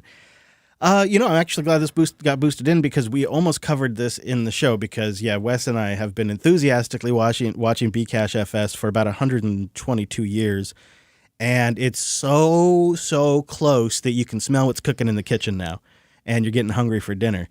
And unfortunately, Kent got a bit of pushback from Linus because Linus basically was upset that certain basic protocols and rules of submitting things upstream weren't necessarily followed. And his concern with that is that if these aren't properly followed, then we are not going to be able to properly maintain Bcache FS if you were to move on one day. And once it's in the kernel, it needs to be supportable by a team. And Linus says, quote, "This means very much not continuing, I'll just do it my way. Quote, you need to show that you can work with others, that you can work within the framework of upstream, and that not every single thread you get into becomes an argument. This, by the way, is non-negotiable. If you feel uncomfortable with this basic notion, you'd better just continue doing development outside the main kernel tree for another decade. The fact that I only now noticed this, you never submitted this to Linux Next, is obviously on me, my bad, but at the same time, it worries me that it might be a sign of you just thinking that your way is special." I think my main takeaway is I sort of thought Kent had more of sort of knew more about the like getting stuff into and working with the kernel community, and whether you attribute some of this stuff to like him just going his own way, or it looks like he had a reply like he doesn't seem like he fully understood the expectation of that it needed to be in Linux Next, or like had asked about it and didn't get a clear reply because everyone else seems to think that that was super clear, like we just assumed that was going to happen. Just either way, it's it's just some more stuff we have to get through to get to the promised land on the other side. That said, I mean, things seem to keep going. Obviously, it's not in 6.6, but let's hope by 6.9. Yeah, and these are the things that have to happen. This is the process, and you got to do it the kernel's way, and they have reasons, right? And I do get it, right? Like here, Linus is going through and trying to like review this stuff and look through it, and the kernel doesn't build, and you're like, well, I can't even. I shouldn't even get started with this. It's not ready. Yeah. Kernbug boosted in 27,567 sats. And this one, I believe, is a continued thread from the last two episodes. They write, close, but alas, no cigar Helsingborg is close-ish, but not the correct location. Oh. So repeating again, the code 27567. And by the way, NixOS is getting under my skin. Yeah, I would be down for we can't mention Nix for an episode challenge. Of course, that's not going to work next episode, but I'd be down if somebody wants us to do it. They just got to boost it and tell us. What do you got there, Wes? I got nothing. I mean, I might need a little more time on this one. Okay, all right. Yeah, I mean, the map's only so big. That's right. I think we probably shouldn't have bought our map from the dollar store. I think that's where we went wrong. Monkey Pond Dev came in with 24,444 sats from the podcast index saying, "Hey guys, first boost. I wanted to zip code boost to the podcast index, but the Albi amount shown in sats didn't match up. Is this normal? I love the JB shows. Keep up the great work, especially the work with value for value." So Monkey, what Albi does is it shows you a prompt for each split. Once you do it once, you're like, oh yeah, okay, that makes sense. Right. But the first time you see it, you're like, what is it doing? And my plea to the Albi development team would be just to consolidate it all into one prompt. Right. because you're kind of getting a negative user experience when we want to include people in our splits, which is a positive thing. So I feel like if they consolidate it would be better. And Monkey did follow up and say, oh yeah, okay, I see now they're just broken up into several confirmed pieces. It did have the total amount correct. How is this going to work though? Because these numbers don't add up to a zip code. Yeah, I think maybe we're going to get a future zip code boost on this okay. one. I look forward to it. I love the zip code boosts. MCZP boosting with 22,222 sats. Things are looking up for old McDuck. Thanks for the coverage on value for value music podcasting. I've been looking for this. Can't wait to get involved and start listening. There's a new top chart too coming out. I'll try to put a link to it in the show notes that shows the top songs getting played across all of the value for value music podcasts, because they can just look at the RSS feed and they can look at the time value splits and they can see what songs are getting the most entries in podcasts. And so there's a top 100 across all the new music shows index site. And it's pretty great because it's not just based on the amount people got boosted, but it's also the amount they're getting played in all the different podcasts and stuff like that. So I'll drop a link for that in the show notes if I can dig it up, because it's really neat seeing it take off. Just since the last episode, it's grown to a whole new size. I'm very excited by all of it. Who's up? Is it me? Okay. Yeah. It's me. No, it's Brent. Yeah, you're right. Moon and I boosted in 5,000 sats and said, well, nothing. So thank you, Moon and I, for the Satoshis. You could take Gene Bean too, I suppose. Yep. That said, Gene Bean boosted in with a row of ducks. Oops, sorry. Hold on. I was distracted by noise. I don't know why, but I really enjoyed that. Really interested to see where Canonical takes things. A new or revived focus on Ubuntu desktop is exciting. It's nice to see, isn't it? Mm-hmm. Gene Bean did follow up with 4,444 additional Satoshis to say, a curious question. Have you all tried Zero Tier and its self-hosting option for the coordinator-like aspect? So a robust peer-to-peer networking with multi-cloud mesh infrastructure. Wes, have you? Yeah, I've dabbled a little bit in so. Zero Tier, but not recently. And no, I actually didn't realize there was that self-hosted component. Neat though. It's always nice to see services offering something like that. Mm-hmm. Mm-hmm. Bon also came in with a row of ducks, but no message. And Iraq came in with 4,444 sats. And he's talking about the GPL block again. He says, philosophically, I do agree with the decision to thwart NVIDIA's usage of these symbols. They should play by the rules. Realistically, however, just let NVIDIA do what they have to do. Don't punish the end user over a philosophical argument. You'll never win with one of the largest firms in tech. Though they sure are large right now. They are high on the hog right now over there at NVIDIA. And yet the kernel team don't care. They just don't care. NVIDIA might be having their day in the sun right now, and kernel team don't care. Well, the important thing is that, the NVIDIA needs the kernel team more than the kernel team needs NVIDIA, really, at this point.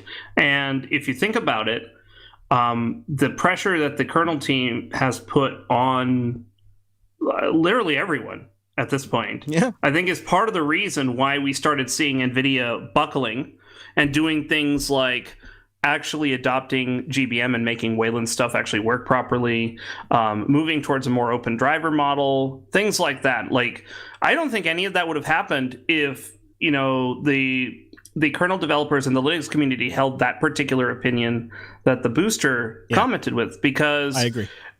Idealism is actually, like, my personal opinion is idealism is the only way things change, because if you're too much of a pragmatist, it's easy to kind of get into a rut or be comfortable with the way things are and just not try for change.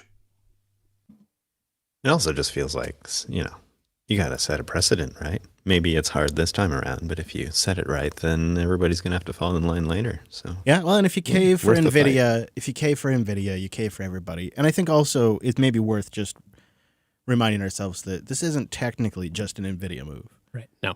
They're the ones that obviously get impacted the most. They were the ones that were brought up in discussions related to this patch. They were actually specifically named, but it affects others as well. But I tend pretty to much agree with the everybody sentiment. who's doing those accelerator cards, right? Yeah. Like the AI accelerators, that's a whole new mess that everyone's trying to grapple around. Well, we have our Linux Unplugged proprietary kernel module. Oh, we don't talk about it.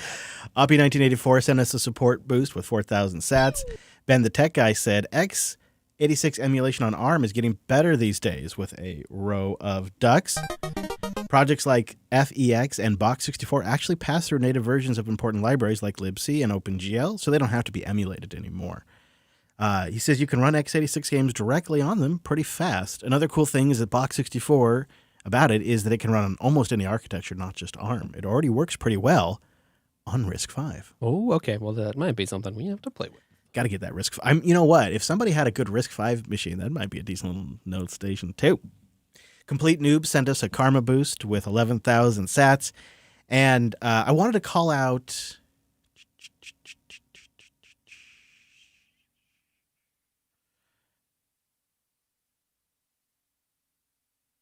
No, I think that's fine. And our last boost this week came from Complete Noobs, who sent us in 11,000 sats. B-O-O-S-T. Thank you, everybody who boosted in above the 2,000 sat cutoff. Our totals this week, we made it to our goal. We got 386,887 sats total. We were looking for 300,000 sats. Thank you, everybody. That was from 17 different boosters across 19 boosts total. If you'd like to boost into the show, the funnest way is to get a new podcast app. Podcastapps.com, Fountain, Podverse, Cast-O-Matic.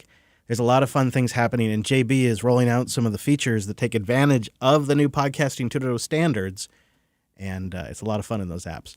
So you could always go to Podcast Apps, grab one of those if you're ready to try something new. If you want to keep your app, maybe you really like it. I understand. We all get in some serious relationships with podcast apps at some point.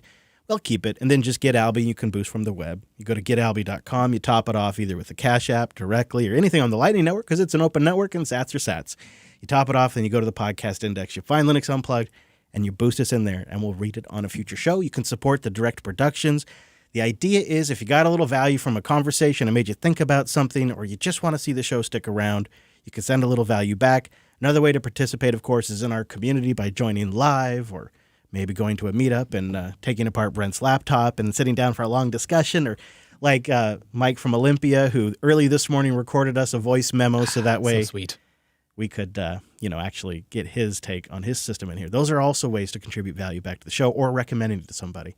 We appreciate speaking of we talk about the boosts, of course, but there's also folks streaming sats to us. That's right. We appreciate that too. We do. Thank you, sat streamers. We'll probably in the future be giving you guys specific call outs, but we do see you out there and they come in on the dashboard. So we appreciate everybody who streams those sats. I wasn't ready for the transition. Beep boop. All right. I think this pick is a 80% recommendation pick this week. I love F-Droid so dang much on my Graphene device, but I might love NeoStore a little bit more. It considers itself a modern and feature-rich F-Droid client for everyone. It's got an interface that's focused on empowering users with fast repository sync times, and actually kind of works alongside with F-Droid, I suppose, because I have them both installed right now. But the UI is definitely a step up. And it has different apps that are in the main F-Droid repository. So I've also been discovering new apps that I didn't know existed outside the Play Store. And Brent, I know you've been recommending on and off NeoStore with some caveats. I've had it recommended to me in the Matrix room. You probably have the most experience with it. So what do you think of my NeoStore pick? I think it's probably the right time with the, yes, asterisks and the caveat that it feels, I don't know. I actually don't know how old the project is, but it still feels kind of sort of early days in the sense that, yes, it's fast. Yes, it offers a bunch of repositories. Yes, it offers a really nice interface. But my experience has been occasionally there are some rough edges here and there. Like, for instance, it just gets under my skin. The searching occasionally can be really slow, and I'm not too sure what that's about. It kind of comes and goes.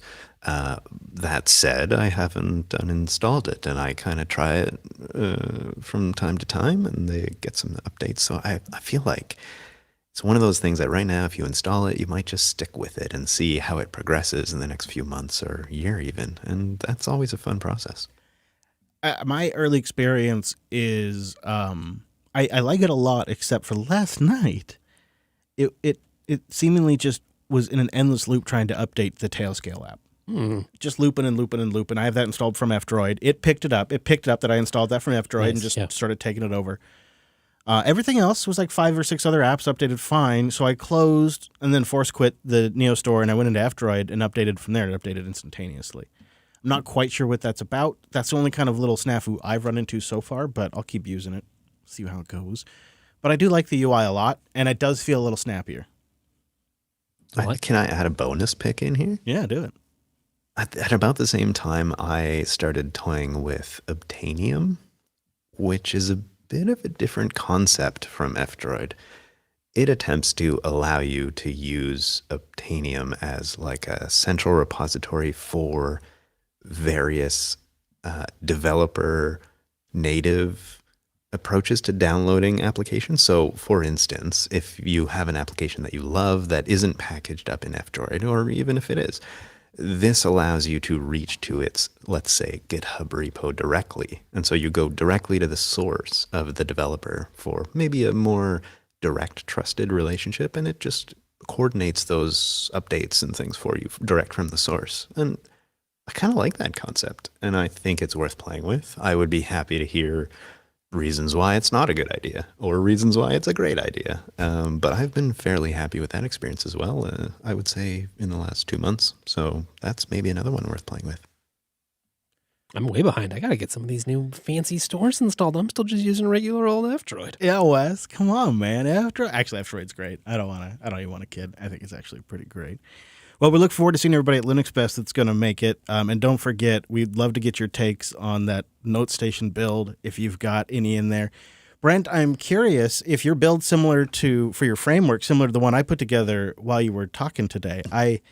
I went with the DIY edition. They had the i7 processor available. I may have gone with a smaller processor if it was available, but it's 5 gigahertz. And I topped it off with 32 gigs of RAM. I put kind of a mid-level 2 terabyte NVMe in there.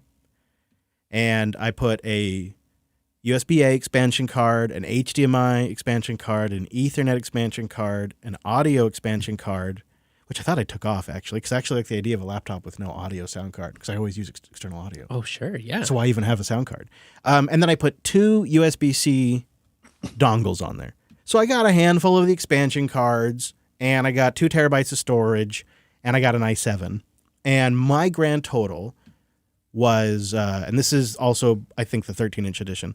My grand total for this rig build in U.S. greenbacks is $1,820. Do you know if that sounds about what you paid for your rig, or is it a little cheaper? Well, I did a very unique thing, which I'll explain in a moment, but how do you feel about that price?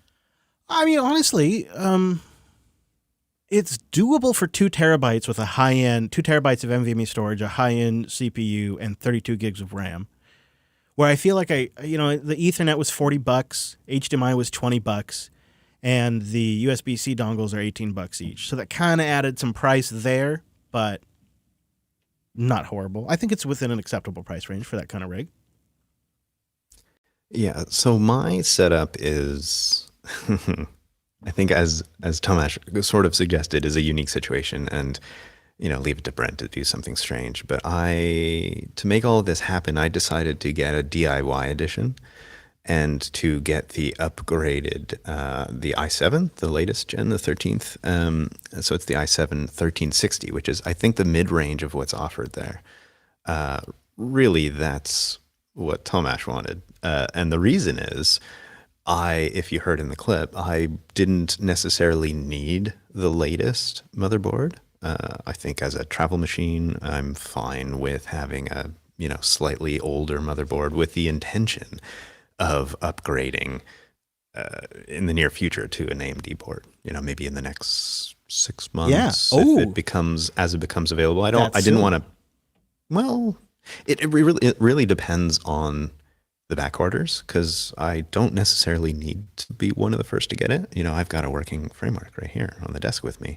So I'm not in a rush in that regard. And I needed a laptop right away. So this was a bit of, some strange compromises going on there.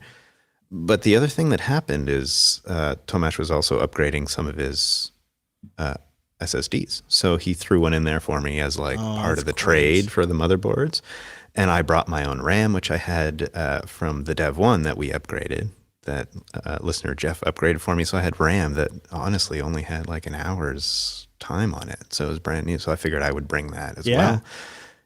And so it was a bit of a Franken framework, if you will. It's great that you can do that, though. Right? Well, that's exactly the point. Is it's a uniquely amazing that I can even do that, you know?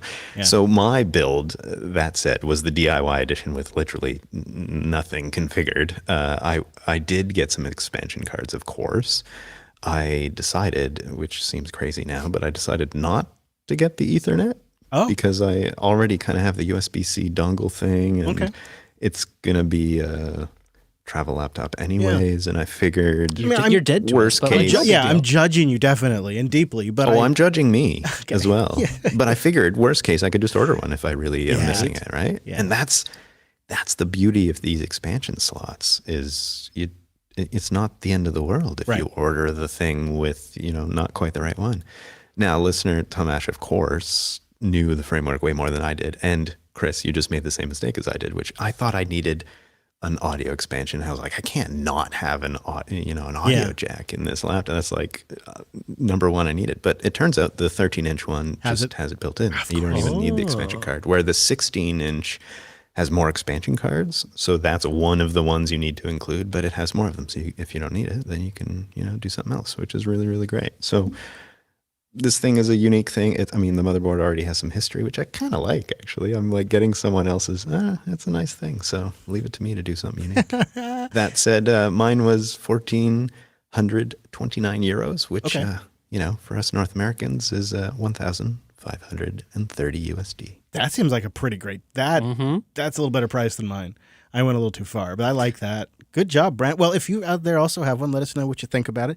And of course, you can always join us live next Sunday. I'm going to be remote, so it should be a real crazy one to watch live. See you next week. Same bad time, same bad station. Yep. Noon Pacific, 3 p.m. Eastern over at jblive.tv. Links to what we talked about today, they'll be over at Linux Unplugged. linuxunplugged.com/527. And did you know there's a whole network of podcasts over at jupiterbroadcasting.com? That's right. Got that self-hosted show, those office hours over there, and that Coda Radio. You got to listen to that Coda Radio. That's What's all Mike there. up to? You'll find out. JupiterBroadcasting.com. All right, well, thank you so much for tuning in this week's episode of the Unplugged program. We just love hanging out with you, and we'll hope you join us right back here next Sunday.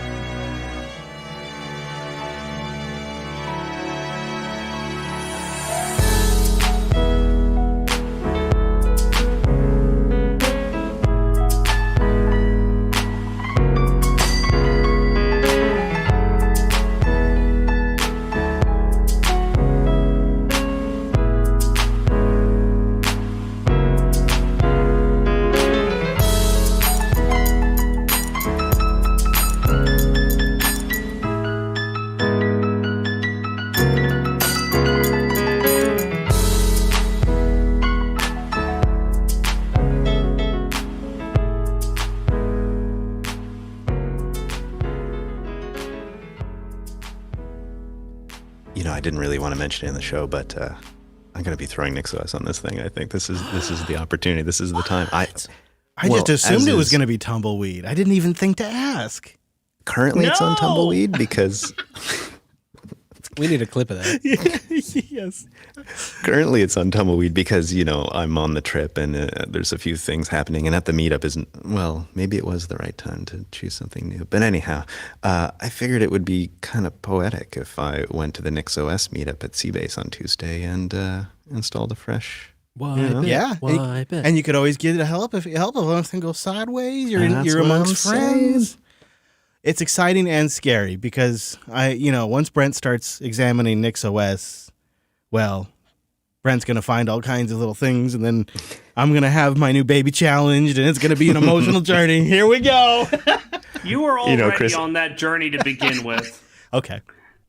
Chris, I will admit, the The only reason Tumbleweed is on here is that I thought I could beat you and install, get my things moved over to beat you in the challenge. But since I lost already, you do have like 200 open windows to move over, but that's gotta take time. I mean, if you think about it, this rebasing is probably going to reset the clock, and my bet is still going to hold.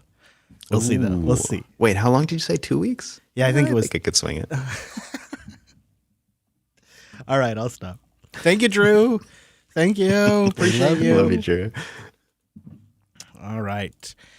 All right, chat room. You know what that means. It's Bang Suggestal time, and you have but just a few moments to get one in before I terminate the bot and the boating begins.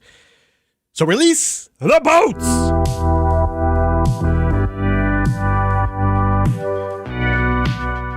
You going to get that rendered for us? Thank you, sir.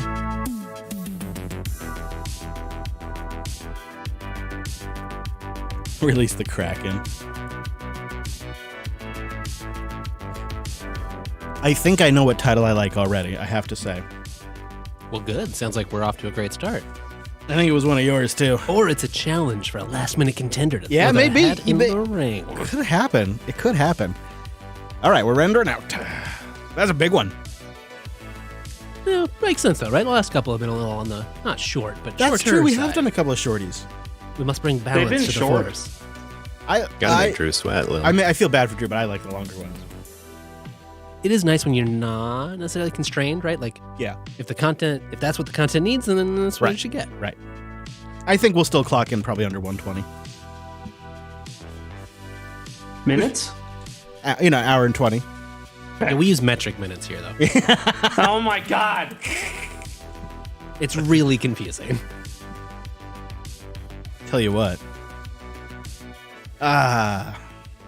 Looking forward to Tuesday to a degree, but also feels like it's going to be a really challenging day because I'm going to I think I'm going to live stream. Should I live stream the Apple event? I don't know. Yes. I was thinking about live streaming the Apple event on JupiterTube. I like your commentary. It's funny. It is fun. But then I have 2 coders after that I got to do too. Oof. Yeah, but the Apple one's easy. Marathon. I got to watch the Apple event either way if we're going to talk about it in coder, so I might as well just do it live and take my notes live. Yeah. That means Plus probably your commentary is funny. So probably means 6 hours though in the studio on Tuesday. Yeah, that's a marathon. You better plan some snacks. I know. Or like a KFC pre-set up some bucket delivery or something. food. That's a good idea. Sneak out while Tim Cook's doing his introduction on something. The boring pizza shows up or whatever. Well, they're demoing some boring iOS feature with some boring game dev or something. It could be a cooking show like Tim Cook's, You just bring the food in at that point. All right, I'll live stream it on Order a couple of JupiterTube. pizzas. I cannot stream it on YouTube or anywhere else because they'll close the account over it. They'll close the channel over it. So they crack down hard. I got a stern talking to the last time I did it years ago. Still have a negative strike against our account too, and it was back in 2020 that YouTube's or something. changing. YouTube's changing the way they handle the strikes now. They're going to fade.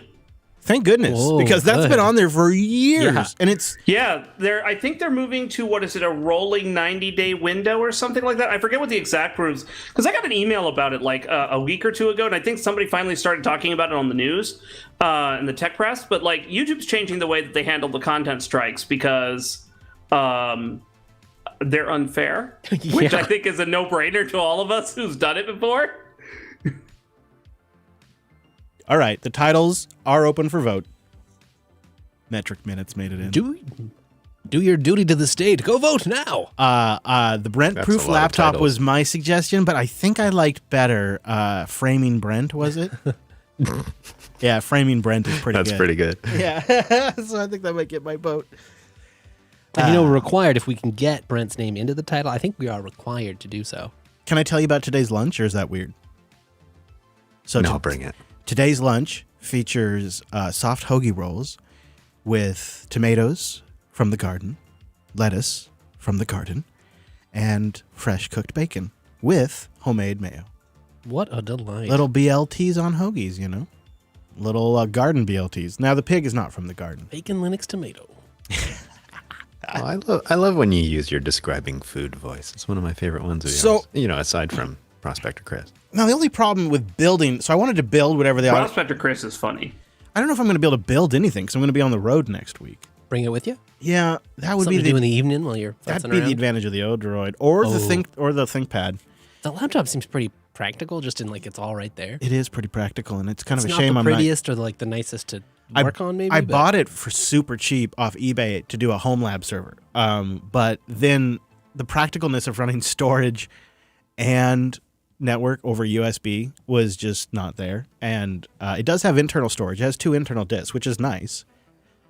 But you still inevitably, to really expand the storage for like a home media setup, got to go over USB. And then it doesn't have built-in Ethernet, so you're either using Wi-Fi for all your media streaming or you're using USB. And so I ended up not using it as a home lab box, but I think it would make a pretty good little notes station.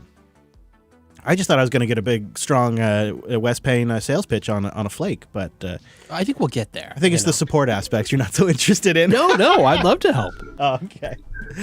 I wouldn't want to. Well, you got a pitch from me for Kinoite, which I don't think you expected. That's true. I like it. Also, I just gave you I put the link in the JB chat about the update to the community guidelines strike system.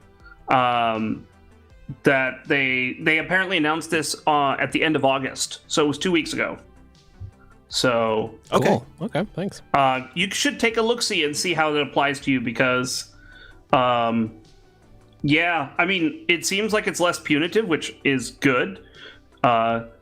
So and it has a fade-out system, which is nice. Curious, Brent, do you have any plans for what's going to happen to what's left of your Dev 1? Like, is it going to be like a home server one I was day, wondering that or too. Like backup laptop? Because if I was in Brent's position, I might try to figure out if I don't know if you probably have looked at this, Brent. Could you remove the screen? Because imagine my car station, you could just have the screen mounted to the pegboard, and then the laptop as the keyboard with a trackpad down below. Embrace the broken hinges. Right? Yeah. Like the Dev 1 could make an awesome note station. The cable that connects the display and the base is too fragile for that. Oh, Brent, build it better, Brent. Build it back better. Oh, there's or an external display. I mean, you could external, replace the cable, or you could reinforce it, or just not use it. Yeah, those things or are just not fragile. do Oh it. gosh, Yeah. display connector things. I would just sell it for parts on eBay. No, this thing has history and I got emotional connection to I couldn't do it. It's junk. Toss it. I couldn't. I'd have to keep it. It's sentimental. You're talking to someone who's got like 12 separate computers that are in various states of brokenness, and like the only reason he doesn't sell them is nobody wants them. Yeah, that's my living room. Isn't it all of our living rooms? That's why we're here. When I took this thing apart to repair it, the week before I was going to leave on a intercontinental trip, which is, let's not talk about that. I did have the monitor completely off of the chassis to see if I could, because the problem for me is in the monitor bezel section of the hinge. The side that's on the motherboard is really easy to tighten. But it's actually the other side that is giving me the problem, which is really too bad. And so I did have it completely off of, let's say, the guts of the Dev 1. And there was something really amazing about having a headless laptop, I got to say, just like sat on the desk and capable, which is sort of tempting. So I don't know if that thing would boot without a monitor and you can just plug it into something else. That's always an option. But I do love the idea of extending that cable somehow and having it, I don't know, float up where it's more ergonomic or something like that. So cool. It's sort of I love steampunky this laptop, right? Yeah, bring it on. I mean, listener Jeff with his Bonobes. Bonobes. The old It's Bonobes. like beheaded Bonobes. But I just love this laptop so much, and it feels like I've had it just over a year now, and that's really sad. So I think Plan A is contact HP and I don't know, sweet talk them in a Canadian way and see if they'd be willing to even just like tell me how to fix it or ship some parts. One thing I was really disappointed You should be able to get parts from them. Hey, I'll stop shit talking your laptop if you get me a new part. What if they could send you hinges? Could you install new hinges? Well, so one thing that was really disappointing for me in the process of attempting to repair this is everywhere, especially when the Dev 1 was just coming out, people were saying, oh yeah, the repair manual for one of the business line HP laptops is almost identical because that's the chassis they used when they were developing this thing. And so you just use that service manual and it works perfectly fine. Right, I've heard that. And that is true, of course, for most of what you're doing, except for the monitor, which this monitor has glass going all the way to the aluminum side, so it doesn't have a bezel at all. And in the repair manual, it describes how to get to the hinges that I need to get to, which is step A, remove the bezel. And step B, And you can't. You have the hinges and you can just tighten them. And of course, that is not true on this particular model. So, so I don't, the HP would have to tell me how to repair it myself, or I could send it in as an option, I don't know for sure, but I think the display is actually from an Omen laptop. So you could actually go look. And because like the monitor assembly, it's not like the monitor assembly is unique. It's just not the one that was paired with the EliteBook that the Dev 1's derived from, right? Like, so, really, and I think in HP's website somewhere, especially if I think you look through the business support side for this model, they have a parts list. So you could cross-link that and find the documentation for the particular display component.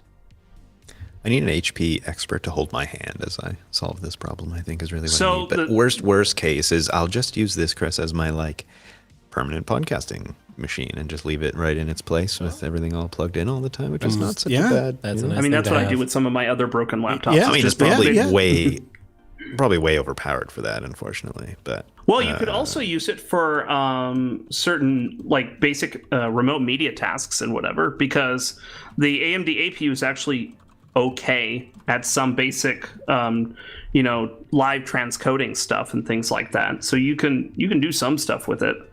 When I hear you say remote media task, all I hear is gaming on Steam. That is one. Steam Remote Play is one. The other is Plex. Oh. Yeah, there are options, right? It's there are things you can. So. I have a couple of laptops like this where the display is either in bad shape or broken or whatever, and I just use the computer headless at that point and just kind of call it a day.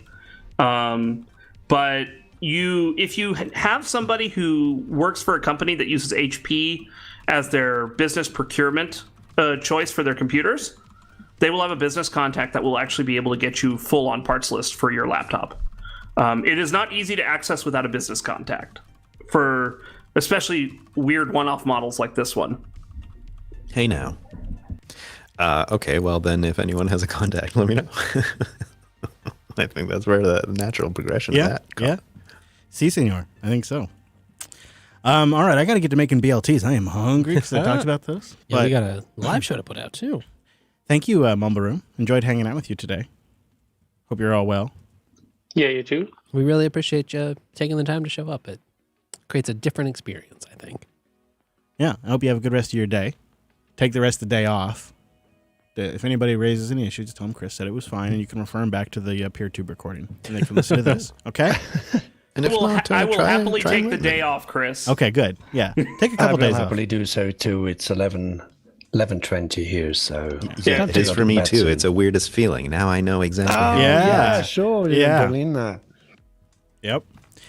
All right. Good to see you, Carl. Thanks for making it. Nice to see you. Yeah, of course. All right, everybody. The voice. See you all next week, I hope. Bye, Z's.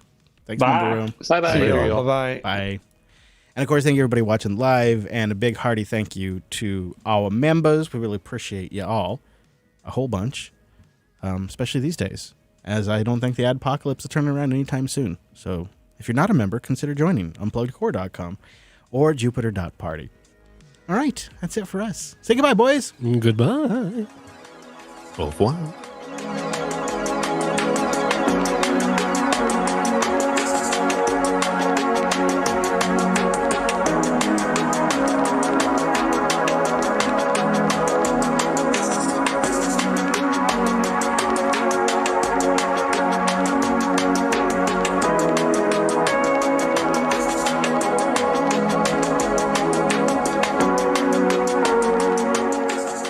Some people smoke meth.